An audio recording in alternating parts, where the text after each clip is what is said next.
اللهم صل على محمد وآل محمد. اعوذ باللہ من الشیطان اللعین الرجیم. بسم اللہ الرحمن الرحیم.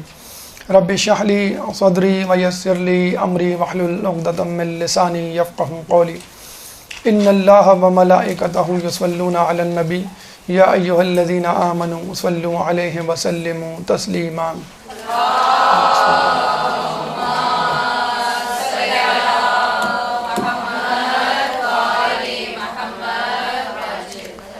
صد شکر گزار ہیں اس رب کے کہ جس نے ہمیں قوت گویائی بخشی، قوت سماعت سے نوازا اور عقل سلیم عطا فرمائی، اور سب سے بڑھ کر ولایت علی جیسی نعمت سے ہمیں ہمکنار کیا.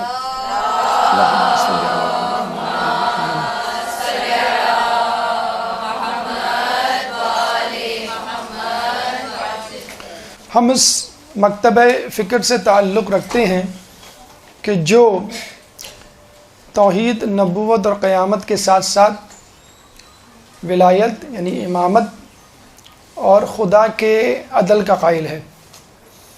اور یہ خدا کا عدل ہے کہ جس کے سبب وہ ضروری سمجھتا ہے کہ نبوت کی حفاظت کے لیے امامت ضروری ہے، اور یہ خدا کا عدل ہے کہ وہ ضروری سمجھتا ہے کہ انسانوں میں خوشیاں اور غم برابر برابر تقسیم کرے. اگر وہ کسی کو رلاتا ہے تو اس کو ہنساتا بھی ہے، زیادہ رلائے گا تو زیادہ ہنسائے گا بھی. اگر کسی کے نصیب میں زیادہ غم ہے تو اس کے نصیب میں زیادہ خوشیاں بھی ہوں گے. تو ہم اہل بیت کے ماننے والے جہاں عزاداری، گریہ وزاری، ماتمداری میں مصروف رہتے ہیں اور لوگوں کی بنسبت، وہاں اللہ تعالیٰ نے ہمیں 2 اضافی خوشیاں بھی دی ہیں، 2 اضافی عیدیں بھی دی ہیں. چنانچہ ہم دیکھتے ہیں کہ عید الفطر اور عید الاضحیٰ کے بعد عید غدیر اور عید مباہلہ اللہ تعالیٰ نے ہمیں عطا فرمائی ہے منانے کے لیے. ابھی چند دن پہلے عید غدیر گزری، جشن منایا ہوگا آپ لوگوں نے، خوب شاداں و فرحاں ہوئے ہوں گے. اور بس 6 دن کے بعد انشاءاللہ عید مباہلہ آپ کے سامنے، پھر دوبارہ خوشی کا دن اور خوشی کے لمحات. عید غدیر بلا شبہ ایک بہت بڑی عید ہے، بہت بڑا دن ہے، اور اس کے بارے میں جو دعویٰ کیا جاتا ہے کہ اگر یہ عید نہ ہوتی تو کوئی اور عید بھی نہ ہوتی، بلکہ دین اسلام ہی نہ ہوتا، ولایت علی نہ ہوتی، اگر ائمہ نہ ہوتے تو خدا کی خدائی اور نبی کی نبوت خطرے میں پڑ جاتی اور دین بدل چکا ہوتا. جیسا کہ ہم نے دیکھا کربلا کے واقعے سے پہلے کس طرح دین تبدیل ہو رہا تھا، اور پھر یکایک لوگوں کو ہوش آیا. لوگ یہ کہتے ہیں کہ عید غدیر غلط ہے، واقعہ غدیر ہوا نہیں تھا، اگر ہوا تھا تو اس طرح نہیں جس طرح آپ بتلاتے ہیں، یا ہمیں سمجھ نہیں آتا کہ مولا کے کیا معنی، اعلان غدیر کیا ہے، جانشینی رسول کس کے لیے سزاوار تھی. تو ہم ان لوگوں سے یہ کہتے ہیں کہ جس کو واقع مباہلہ یا پیغام عید غدیر سمجھ میں نہیں آیا وہ واقع مباہلہ کو پڑھ لیں. اگر عید غدیر مناتے ہوئے جھجک محسوس ہوتی ہے، اس کو بدعت سمجھتے ہیں آپ یا اس کا انکار کرتے ہیں، تو واقع مباہلہ کو سمجھ لیجئے، واقع مباہلہ کے پیغامات کو سمجھ لیجئے، آپ کو عید غدیر سمجھ میں آ جائے گی. کس طرح واقع مباہلہ اعلان غدیر سے مربوط ہے، اس کا تذکرہ ہمارے 8ویں امام علی رضا علیہ السلام نے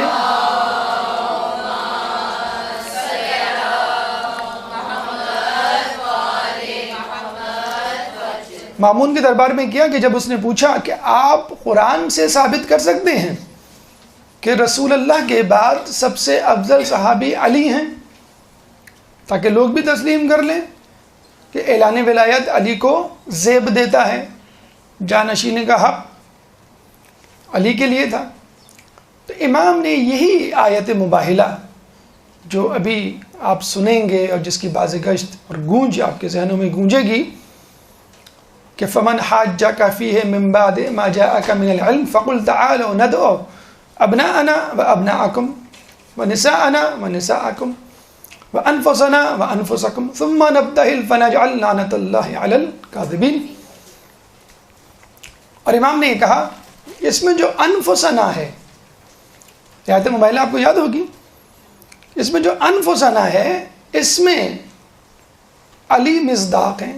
کیوں؟ سب کو معلوم ہے یہ حقیقت تشت ازبام ہے کہ واقع مباہلہ میں نساءنا کی مصداق جناب سیدہ، ابناءنا کی مصداق جناب حسنین، اور انفسنا کی مصداق علی ہیں. تو اللہ کے رسول کے پاس آپشن تھا کہ وہ 1,00,000 سے زیادہ اصحاب میں کسی کو بھی اپنا نفس رسول چن لیتے، منتخب کر لیتے اور لے جاتے. اللہ کے رسول نے فقط علی کا انتخاب کیا. چنانچہ یہ آیت دیکھیں 6,666 یا کم و بیش 6,500 آیات قرآنی موجود ہیں. اور یہ بھی کہا جاتا ہے کہ جو آیت یا ایھا الذین آمنوا سے شروع ہوتی ہے اس کا پہلا مصداق علی ہے، جس میں مسلمانوں کی تعریف کی گئی ہے اس کا پہلا مصداق علی ہے، پھر باقی سب ہیں. ان تمام آیات کو چھوڑ کر امام نے آیت مباہلہ کا انتخاب کیا. آیہ مباہلہ میں جو انفسنا ہے وہ علی پر دلالت کرتی ہے، لفظ علی پہ دلالت کرتا ہے. اسی لیے ہم سمجھتے ہیں کہ خلافت کا حق علی کا تھا، کیونکہ اس آیت کے سبب ان کی فضیلت تمام اصحاب پر ثابت ہو گئی.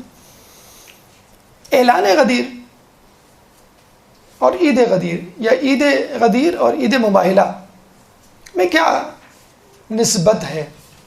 تو سمجھ لیجئے کہ عید غدیر دعویٰ ہے اور عید مباہلہ دلیل ہے.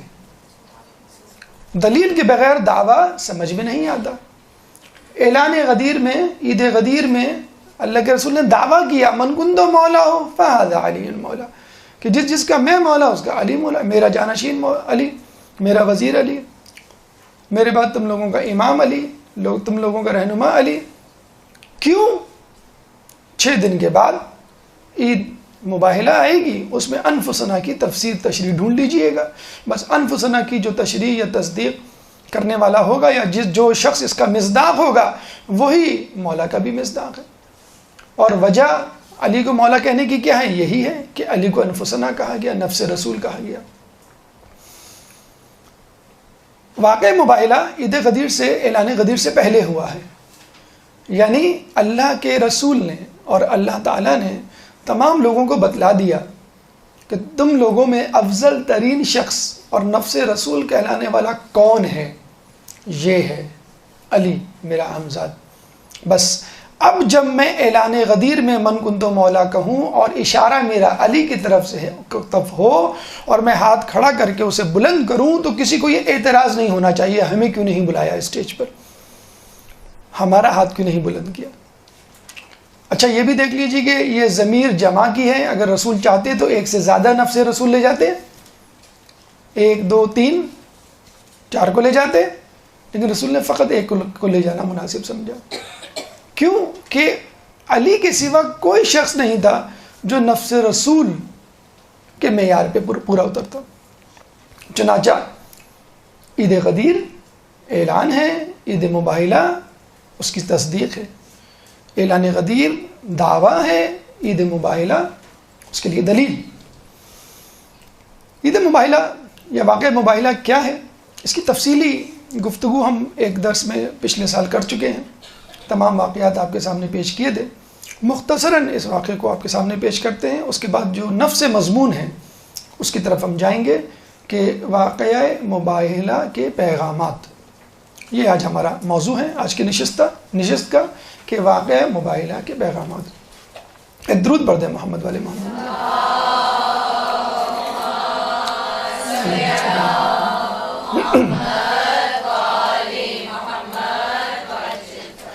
نجران کے علاقے میں رہنے والے عیسائیوں کو رسول اللہ نے پیغام بھیجا اور اسلام کی دعوت دی.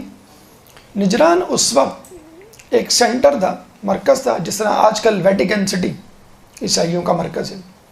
تو تو اسی طرح نجران بھی 40,000 آبادی پر مشتمل، 40 ٹاؤنز قصبوں پر مشتمل ایک شہر جہاں پہ عیسائی آباد تھے، اور وہ پوری دنیا میں واحد مرکز تھا جہاں پہ عیسائی تبلیغات، عیسائی تعلیمات جو ہیں وہ پھیلائی جا رہی تھی، اور وہیں سے پوری دنیا میں مدینہ یہودیوں کا گڑھ تھا، ٹھیک، اور یہ دونوں گروہ مدینہ میں یہودی، نجران میں عیسائی اس لیے یہاں آ کے بیٹھے تھے کہ وہ انتظار کریں اس رسول کا جس کا تذکرہ ان کی کتابوں میں کیا جا چکا ہے۔ جب نجران کے عیسائیوں کو یہ خط ملا تو وہ بڑے حیران ہوئے، یہ کون شخص ہے جو ہمیں چیلنج کر رہا ہے کہ ہمارا مذہب غلط ہے، اور نہ صرف چیلنج کر رہا ہے بلکہ اپنے مذہب کی طرف دعوت دے رہا ہے۔ انہوں نے اپنے بڑے بڑے علماء سے رابطہ کیا، علماء نے شک کا اظہار کیا کہ کہیں یہ وہ رسول تو نہیں کہ جس کا تذکرہ ہماری کتابوں میں موجود ہے، اگر یہ رسول ہے تو ہمیں پھر اس کی بات پہ لبیک کہنا چاہیے۔ انہوں نے کہا ٹھیک ہے، ہم ایک وفد بھیجتے ہیں جو معلوم کرے گا کہ بھئی یہ کون ہے۔ شرجیل نامی شخص کو انہوں نے بھیجا، شرجیل نامی شخص جا کر، وہ بھی ان کا ایک عالم دین تھا، اس نے تمام تفصیلات جمع کی، رسول سے، حضرت عیسیٰ علیہ السلام سے متعلق گفتگو کی، اور واپس آ کے بتایا کہ بھئی یہ نشانیاں ہیں، لگتا تو یہ وہی شخص ہے، لیکن عجیب بات ہے کہ اسماعیل کی نسل سے ہیں۔ بس یہاں پر ان کی کینہ پروری، تعصب، ہٹ درمی آڑے آ گئی۔ انہوں نے کہا ہم اسماعیل کی نسل کے رسول کو نہیں مانتے، ہم تو اسحاق کی نسل سے ہیں، ہم اس کی نسل سے آنے والے نبی کو مانیں گے، بس۔ اور یہی بات یہودیوں نے بھی کی مدینہ میں، تو یہودی اور عیسائیوں نے فوراً بریک لگا لیا، جو انتظار کر رہے تھے نبی کا، محمد کا۔ انہوں نے کہا کہ ہم نہیں مانتے، انہوں نے کہا کہ اب نہیں مانتے سے تو بات نہیں چلے گی، اس نے تو ہمیں دعوت دے دی ہے، اور ہم نے میٹنگز پہ میٹنگز، اجلاس پہ اجلاس بلا کر لوگوں کو بتا دیا ہے کہ ایک شخص نے نبوت کا دعویٰ کیا اور ہمیں جو ہے دعوت تبلیغ دی ہے۔ ہم کیا کریں، کہیں گے اب ایسا کرنا پڑے گا کہ ہمیں اس کے پاس جا کے بات کرنی پڑے گی اور اس کو جھوٹا ثابت کرنا پڑے گا، اور اپنے عوام کو منانا پڑے گا، ورنہ تمام عوام جس کو ہم کہہ چکے ہیں کہ ہم نبی کا انتظار کر رہے ہیں، وہ یہ نہ ہو کہ ہمارے روکنے کے باوجود اس رسول سے جا کے مل جائے۔ انہوں نے کہا یہ بات تو ٹھیک ہے۔ 40 لوگوں کا وفد بھیجا گیا، جس میں بڑے بڑے علماء شامل تھے، ایک تھا سید، دوسرا تھا عاقب، تیسرا تھا ابو الحارث القمہ یا ابو الحارث بن القمہ۔ ان تین لوگوں کے ہاتھوں میں گیند تھی، یعنی گیم تھی، جیسے اسٹاک ایکسچینج میں 3-4 کمپنیز ہوتی ہیں جن کے ہاتھ میں مارکیٹ ہوتی ہے، باقی سب ان کے پیچھے بھاگ رہے ہوتے ہیں۔ ان تینوں نے جا کے اندازہ لگانا تھا اور گیم کو اپنے حق میں کرنا تھا، یہ پوری تیاری کے ساتھ گئے۔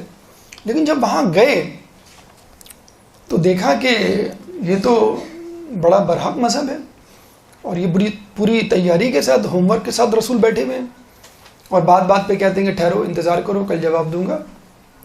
تو لگتا ہے کہ واقعی ان پہ وحی آ رہی ہے۔ اگر یہ خود ساختہ نبی ہوتے تو آن دا اسپاٹ فی البدی جواب دیتے، اس طرح کی ہزیمت کیوں برداشت کر سکتے؟ مطلب آپ کسی سے سوال پوچھیں اور کہے بھائی ٹھہر جاؤ میں کل جواب دوں گا، تو اس کا مطلب وہ کسی سے پوچھ کے جواب دے گا نا، اور وہ اپنے لوگوں سے تو مشورہ کرتے نہیں تھے، رسول کیوں کریں مشورہ، وحی کا انتظار کرتے تھے، اور وحی آتی تھی، اور دھڑا دھڑ ایک کے بعد ایک آیات اترتی رہی، اور رسول اللہ ان کو جواب دیتے رہے۔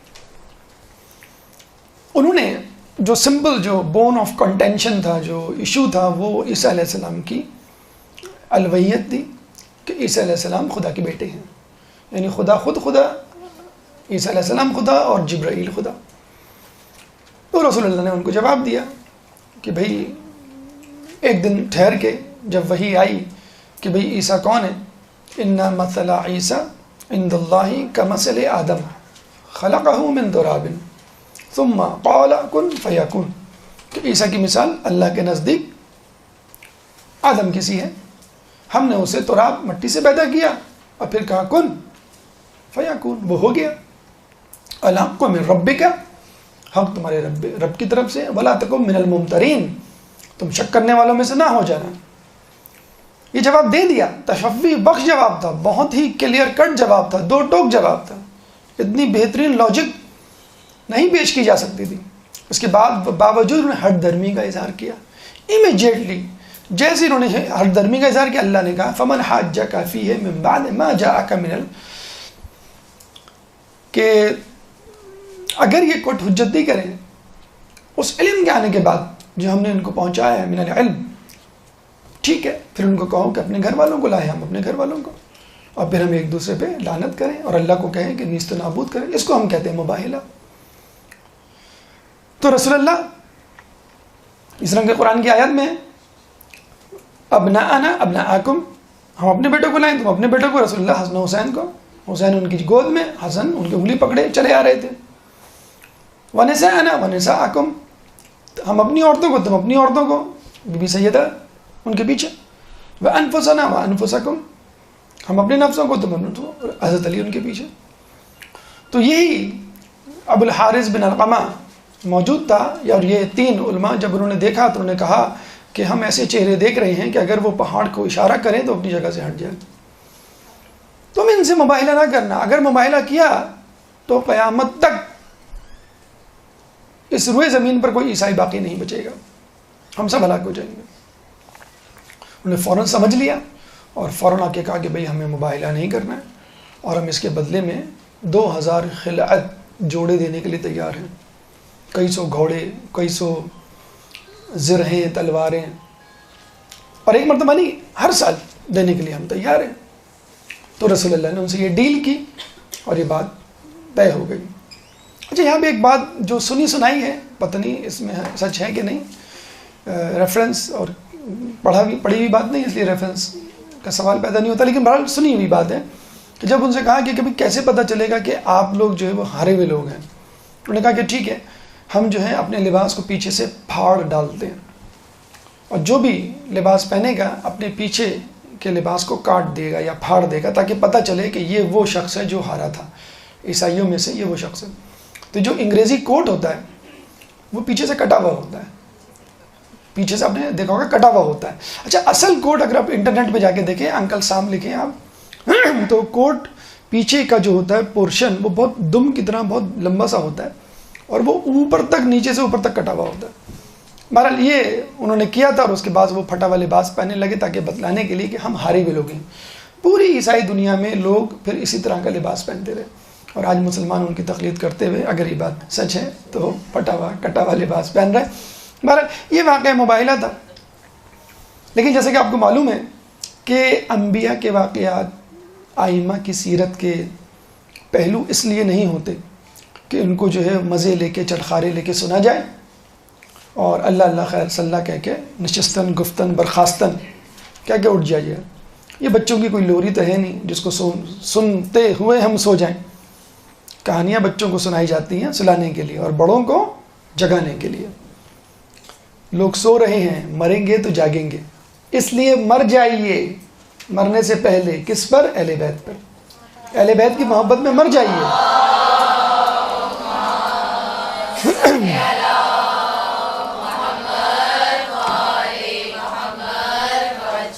اہل بیت کی محبت میں مر جانے کا مطلب یہ ہے کہ اہل بیت کی ہر بات کو، ہر حکم کو دانتوں سے پکڑ لیجئے، اور جتنی سکت، جتنی قابلیت ہے اس کو استعمال کرتے ہوئے، لا یکلف اللہ نفسا الا وسعها، اللہ تعالیٰ کسی پر اس کی استطاعت سے زیادہ بوجھ نہیں ڈالتا. جتنی سکت اور استطاعت اور قابلیت ہے اس کو استعمال کرتے ہوئے ان کی پیروی کیجیے، انشاءاللہ اللہ تعالیٰ آپ کو نجات دے گا. واقعہ مباہلہ اختصار کے ساتھ آپ کے سامنے رکھا. تفصیل کے لیے آپ پچھلے سال کے درس کی طرف رجوع کر سکتے ہیں، اور بھی دروس دیے گئے ہیں اس مدرسے میں، ان کی طرف رجوع کیجیے. لیکن یہاں پر ہمیں اس نشست میں آپ کو واقعہ مباہلہ سے حاصل ہونے والے پیغامات آپ تک پہنچانے ہیں، اور ہماری کوشش ہوگی انشاءاللہ اس پیغام کو، ان پیغامات کو جو 10 کی تعداد میں ہیں آپ تک پہنچائیں، اور یہ واضح کریں کہ ہم کہاں کھڑے ہیں. اہل بیت یا پنجتن یا ائمہ نے کیا قربانیاں دی، اور ہم ان قربانیوں کے بدلے میں اپنی اپنی زندگیوں میں کیا کر رہے ہیں. ایک درود پڑھ دیں محمد والے محمد.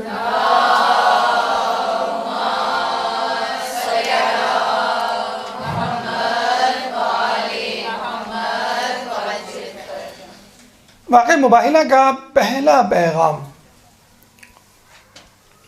تبلیغ دین کی اہمیت. دیکھیں، یہ جو عید غدیر ہے یا عید مباہلہ ہے یا واقعہ غدیر یا واقعہ مباہلہ ہے، یہ تو صرف کیک کٹنگ سیریمنیز ہیں. ایک اعلان ہوا اور اہل بیت کی فضیلت، اہل بیت کی منزلت، مرتبہ واضح ہوا. لیکن یہ جو آپ نے دیکھا ہوگا نا، اگر کسی فوجی کو بیج لگایا جاتا ہے، کسی اسٹوڈنٹ کو فرسٹ آنے پہ انعام دیا جاتا ہے، تو اس کے پیچھے ایک پوری کہانی ہوتی ہے. اس نے کس طرح اپنی راتیں سیاہ کی، کس طرح اپنی دوستیاں قربان کی، کس طرح اپنے مشاغل کو ایک طرف کیا، کس طرح ٹی وی سے منہ پھیرا، کس طرح غیر ضروری کاموں سے پرہیز کیا، اور کس طرح محنت و مشقت کر کے وہ اس مقام پر پہنچا. تو کیا فقط اس پیغام کو سن لینا اور واہ واہ کر دینا کافی ہے؟ جی نہیں.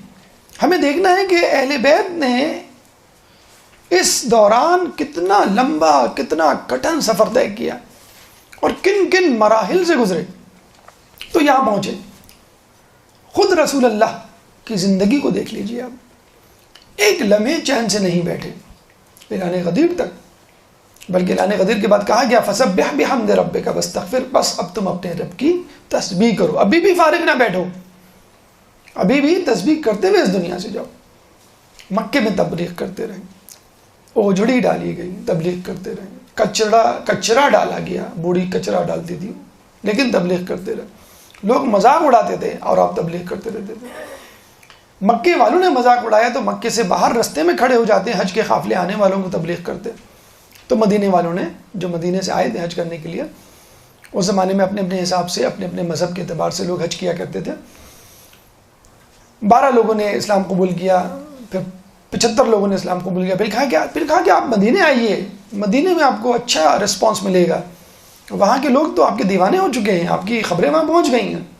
رسول وہاں پہنچے تو ماشاءاللہ جاتے ہی head of the Islamic State بن گئے.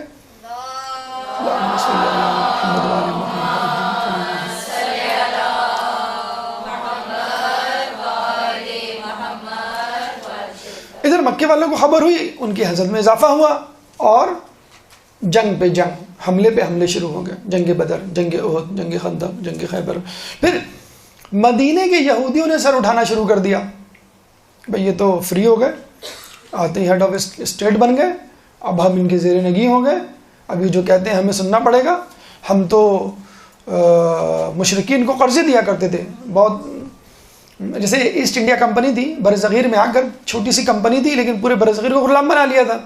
اس طرح یہودیوں نے غلام بنا لیے تھے مدینے کے یہودیوں کو، خوب قرضے دیا کرتے تھے سود پر، اور وہ بیچارے مجبور ہوتے تھے. جب رسول آئے تو سب مسلمان ہو گئے اور ان کے انداز ہی بدل گئے. یہودی پریشان کہ بھائی نو لفٹ، اب ہمیں لفٹ کرانے والا کوئی نہیں ہے، ہمارا سارا سودی کاروبار دھندا جو ہے مندہ ہو گیا ہے. انہوں نے بھی پر نکالنے شروع کیے. پھر جنگ خیبر ہوئی، اس میں رسول اللہ جیتے، سرخرو ہو گئے. ٹھیک ہے، اس کے بعد رسول اللہ یہاں ٹھہرے نہیں، ٹھہر جاتے، گیپ لے لیتے، پاز لے لیتے، تھوڑا سا کہہ دیتے بھائی ٹھیک ہے بہت ہو گیا، مکہ بھی فتح ہو گیا. 8 ہجری کو مطلب مکہ فتح ہو گیا، بھئی مکہ بھی فتح ہو گیا، مدینہ بھی فتح ہو گیا، بس ٹھیک ہے باقی کام اب تم کرو، اب میں ریٹائرمنٹ لے لیتا ہوں. 2 سال پہلے 8 ہجری کو مکہ فتح ہوا. ہم لوگ تو یہی کرتے ہیں نا، 10 سال پہلے، 20 سال پہلے ریٹائرمنٹ لے لیتے ہیں. مغرب میں 60 سال کے بعد بوڑھے آدمی کو اولڈ ہومز میں، اور ہمارے یہاں 60 سال کے بعد بوڑھے آدمی کو مرجع تقلید بنا دیا جاتا ہے. وہاں انگلی پکڑ کے اولڈ ہومز میں، اور ہم اپنے مرجع تقلید کی انگلی پکڑ کے تقلید کرتے ہیں کہ تم ریٹائرمنٹ کی ایج پہ نہیں ہوئے ہو، اب تو تمہاری عقل جوبن پر آئی ہے، ہمیں تمہارے جسم کی نہیں، ہمیں تمہاری عقل کی ضرورت ہے. تو 2 سال تو رہ گئے تھے رسول اللہ کے یہاں سے جانے میں. لیکن دیکھیں آپ جوش ولولہ سیکھیے اپنے رسول سے. ہم جو ہے 2-4 لوگوں کو اسلام کی طرف راغب کر کے، یا خود راغب ہو کے بس کہتے ہیں بس بہت ہو گیا، اب کافی ہے، ضرورت نہیں ہے اب زیادہ پھیلانے کی، زیادہ پڑھنے کی، مدرسے جا کے کیا کرو گے، اور اب تو تمہاری ایج نہیں رہی، جوانوں کی عمر ہوتی ہے وہ جا کے پڑھیں. تو وہ رسول کو بھی دیکھیں، وہ بھی تو آخر وقت تک بڑھاپے میں تبلیغ کرتے رہے. آس پاس کے اسٹیٹس کو خط لکھنا شروع کیا. کس کو اسٹیٹ کو خط لکھا انہوں نے؟ روم کو، فارس کو.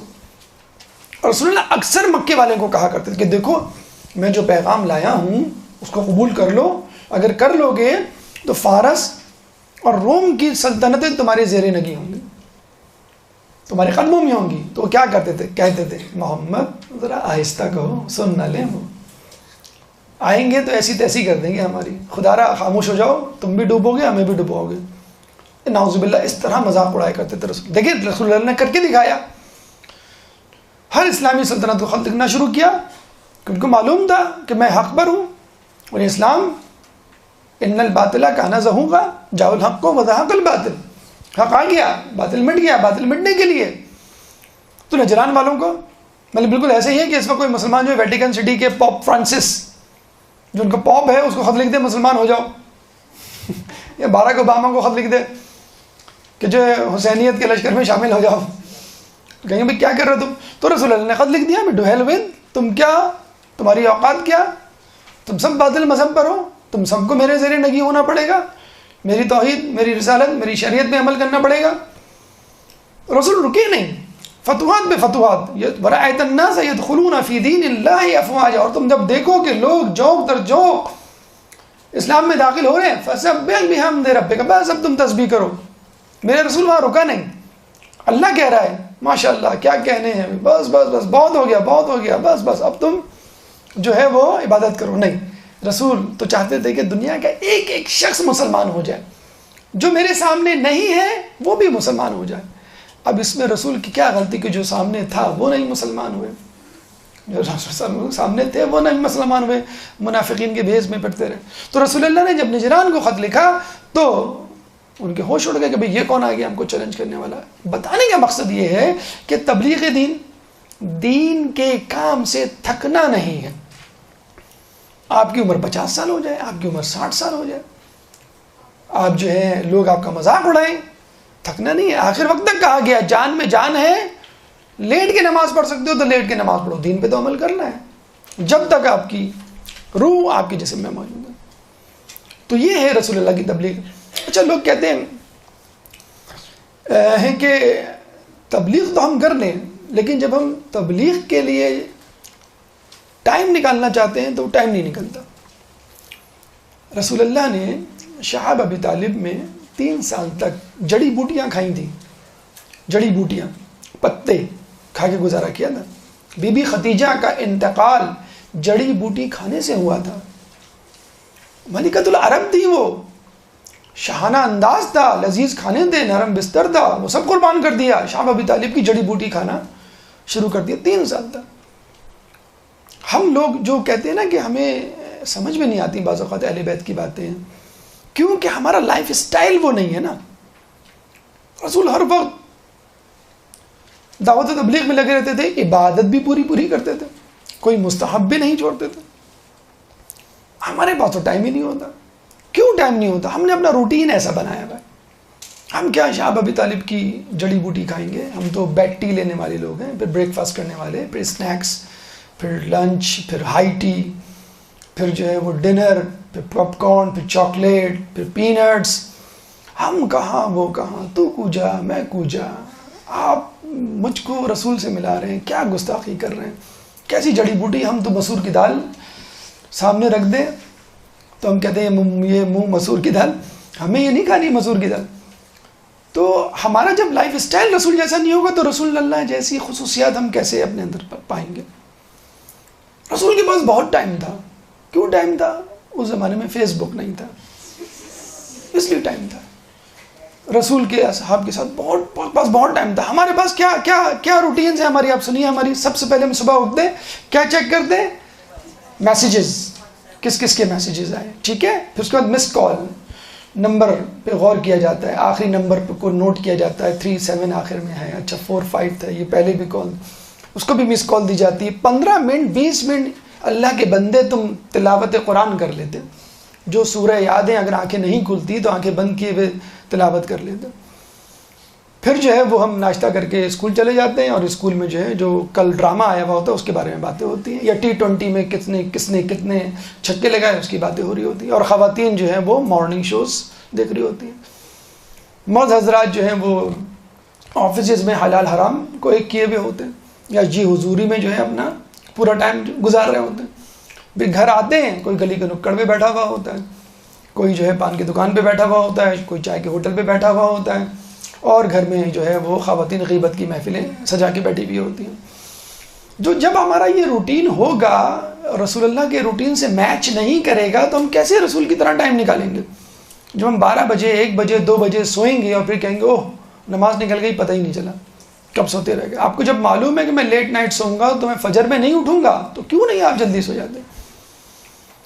تو ہم کہاں وہ کہاں، مطلب یہ گستاخی جو ہے وہ ہم نہیں کر سکتے. کتھے مہر علی کتھے تیری سنا، گستاخ اکھیاں کتھے جا لڑیاں. تو آپ ہم کو ان سے نہ ملائیں، ہم الگ ہیں وہ ملے الگ ہیں. تو جب آپ اپنا لائف اسٹائل، اپنا انداز بالکل جسے کہتے ہیں نا تھکا ہوا ٹائم ہم دین کو دیتے ہیں، جب نیند کے جھونکے آتے ہیں تو واٹس ایپ پہ فوراً درس لگا کے بیٹھ جاتے ہیں. ہاں بھائی آج کیا درس تھا، 10 منٹ میں نیند آ جاتی ہے آپ کی. جب جو ہے وہ کھانے میں بدبو آنے لگے، بھئی آپ یہ اس کو ماسی کو دے دیں. جب جو ہے کام کرنے کو نکلے، کبھی بڑا مشکل کام ہے، عید غدیر کتنے لمبے اعمال، کاش میں دور پیغمبر میں اٹھایا جاتا، لکڑی ہوتا، بجری ہوتا، پتھر ہوتا، کنکر ہوتا، اینٹ ہوتا. یہ نمازیں تو نہ پڑھنی پڑتی، یہ روزے تو نہیں رکھنے پڑتے. اب مجھے بتائیے کہ بس ہمیں یہی کہنا آتا ہے کہ وہ کہاں ہم کہاں، کاش میں یہ ہوتا، کاش میں وہ ہوتا. اور جب جنت میں، جنت کی کھڑکی سے باہر بیٹھ کے اہل بیت کو دیکھیں گے، آپ وہاں ہم وہاں، جہاں آپ مطلب آپ جہاں ہم وہاں. اہل بیت ہمیں بلا لیجئے، ارے بھائی میں جن راستوں پہ چل کر جنت میں پہنچا ہوں تم اس راستے پہ کیوں نہیں چلے؟ رسول اللہ کا راستہ، ائمہ کا راستہ، صراط مستقیم کا راستہ ہے نا. اب آپ کہیں میں اس راستے پہ نہیں چلوں گا اور جنت میں پہنچ جاؤں گا، کیسے پہنچیں گے آپ؟ کوئی شارٹ کٹ ہوگا کیا جنت کا؟ کیا اوپر سے پہنچ جائیں گے، دائیں بائیں سے پہنچ جائیں گے؟ آپ کو تو اسی راستے پہ چلنا ہے نا، جہاں رسول چلے، جہاں امام چلے، اسی کے پیچھے پیچھے چلنا ہے. یہ الگ بات ہے. راستے میں آنے والا پہلا کانٹا رسول کو چبھے گا، راستے میں آنے والا پہلا آگ کا دریا علی عبور کرے گا، آگ بجھا دے گا. بس آپ کو آگ کی راکھ پہ قدم رکھنا ہے. مجھے بتائیے ہمیں کیا مشکلات ہیں ائمہ کے مقابلے میں؟ رسول آزمائشیں تو وہ ڈھا چکے، وہ گزر چکے، ختم کر چکے. اب تو وہ آگ بجھا کے جو دھواں اٹھ رہا ہے بس اس میں سے گزرنا ہے آپ کو. آگ میں سے کہاں گزرنا ہے؟ مجھے بتائیں کون آپ کے سر پہ تلوار لے کے کھڑا ہوا ہے؟ کون نماز پڑھتے ہوئے اوجھڑی آپ کے منہ پہ ڈال دیتا ہے؟ مجھے بتائیں. رسول کے ساتھ تو یہ سب کچھ ہوا. تو خدا را جاگ جائیے. اگر آپ چاہتے ہیں اس عید مباہلہ کو منائیں، اس عید غدیر کو منائیں، تو خدا را اس کو کیک کٹنگ سیریمنی نہ سمجھے کہ رسول آئے اور کیک کاٹ کے چلے گئے اور اہل بیت کو اعزازات دے کے چلے گئے. آپ دیکھیے اس کے پیچھے کتنی محنت شاقہ ہے. اس کا ذرا شمع تو بنیے، ایک ذرہ تو اس میں سے اٹھائیے، تھوڑی بہت تکلیف تو کبھی تو برداشت کیجیے. تو اس عید کے لمحات میں کم از کم یہ سوچئے کہ جو رسول نے اہل بیت کو بتلایا کہ یہ انفسنا ہیں، یہ ابناءنا ہیں، یہ جو ہیں وہ نساءنا ہیں، یہ کون لوگ ہیں اور کس طرح اس مقام پر پہنچے. اس کے بعد لوگ اکثر یہ کہتے ہیں کہ بھئی ہم تبلیغ تو کرنا چاہتے ہیں لیکن کیا کریں، بڑی پرابلم ہوتی ہے. تبلیغ شروع کرتے نہیں ہیں اور پرابلمز کریٹ ہونا شروع ہو جاتی ہیں. ہم امی کو کہتے ہیں پردہ کریں، آپ پردہ نہیں کرتے ہیں. ابو کو کہتے ہیں داڑھی رکھیں، ابو داڑھی نہیں رکھتے ہیں. ہم بھائی کو کہتے ہیں بھائی نماز پڑھو، وہ نماز ہی نہیں پڑھتا. ہم کیا کریں؟ الٹا تو انہوں نے ہم پہ پابندی لگا دی ہے کہ بھئی تمہیں جو ہے وہ کوئی جانے کی، مدرسے جانے کی ضرورت نہیں ہے. تم جب سے مدرسے گئی ہو کہ جو ہے وہ پولیس مین کی طرح بن گئی ہو. اسی مباہلہ کی ایک آیت ہے، اس سے ریلیٹڈ آیت ہے، آیت نمبر 64 سورہ آل عمران. قل یا اہل الکتاب تعالوا الى کلمۃ سواء بیننا وبینکم. کہو اے اہل کتاب، آؤ اس کلمے کی طرف جو ہمارے اور تمہارے درمیان مشترک ہے. اتنی بڑی حکمت اس آیت میں پوشیدہ ہے کہ سمجھ لیجئے امر بالمعروف و نہی عن المنکر کا سارا دار و مدار اسی پر ہے. کلمہ مشترکہ، ایسا کام، ایسی بات، ایسا نظریہ جو آپ کے اور اس شخص کے درمیان کامن ہو، جس کو آپ تبلیغ کر رہے ہیں.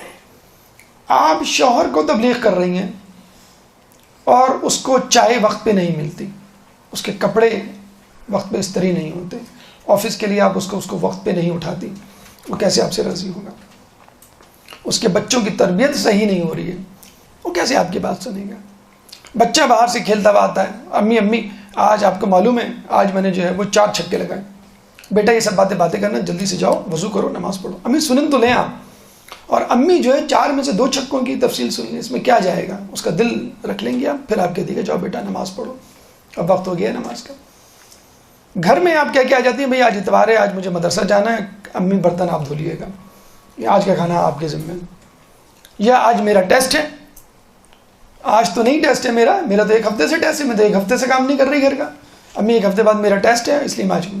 تو جب آپ اپنا بوجھ، مطلب آپ کام نہیں کر رہے ہیں دین کا، آپ کے گھر والے کام کر رہے ہیں، آپ تو بڑے مزے سے گھر میں بیٹھے ہوئے، بھائی مجھ سے کوئی کام کرنا ہے، کیوں میرا ٹیسٹ ہے، مجھ سے کوئی کام کرنا ہے، مجھے مجلس کی تیاری کرنا ہے، مجھ سے کوئی کام کرنا ہے نہیں، میں یہ کتاب پڑھ رہی ہوں، میں یہ درس سن رہی ہوں، تو فائدہ کیا ہوا اس دعوت و تبلیغ کا؟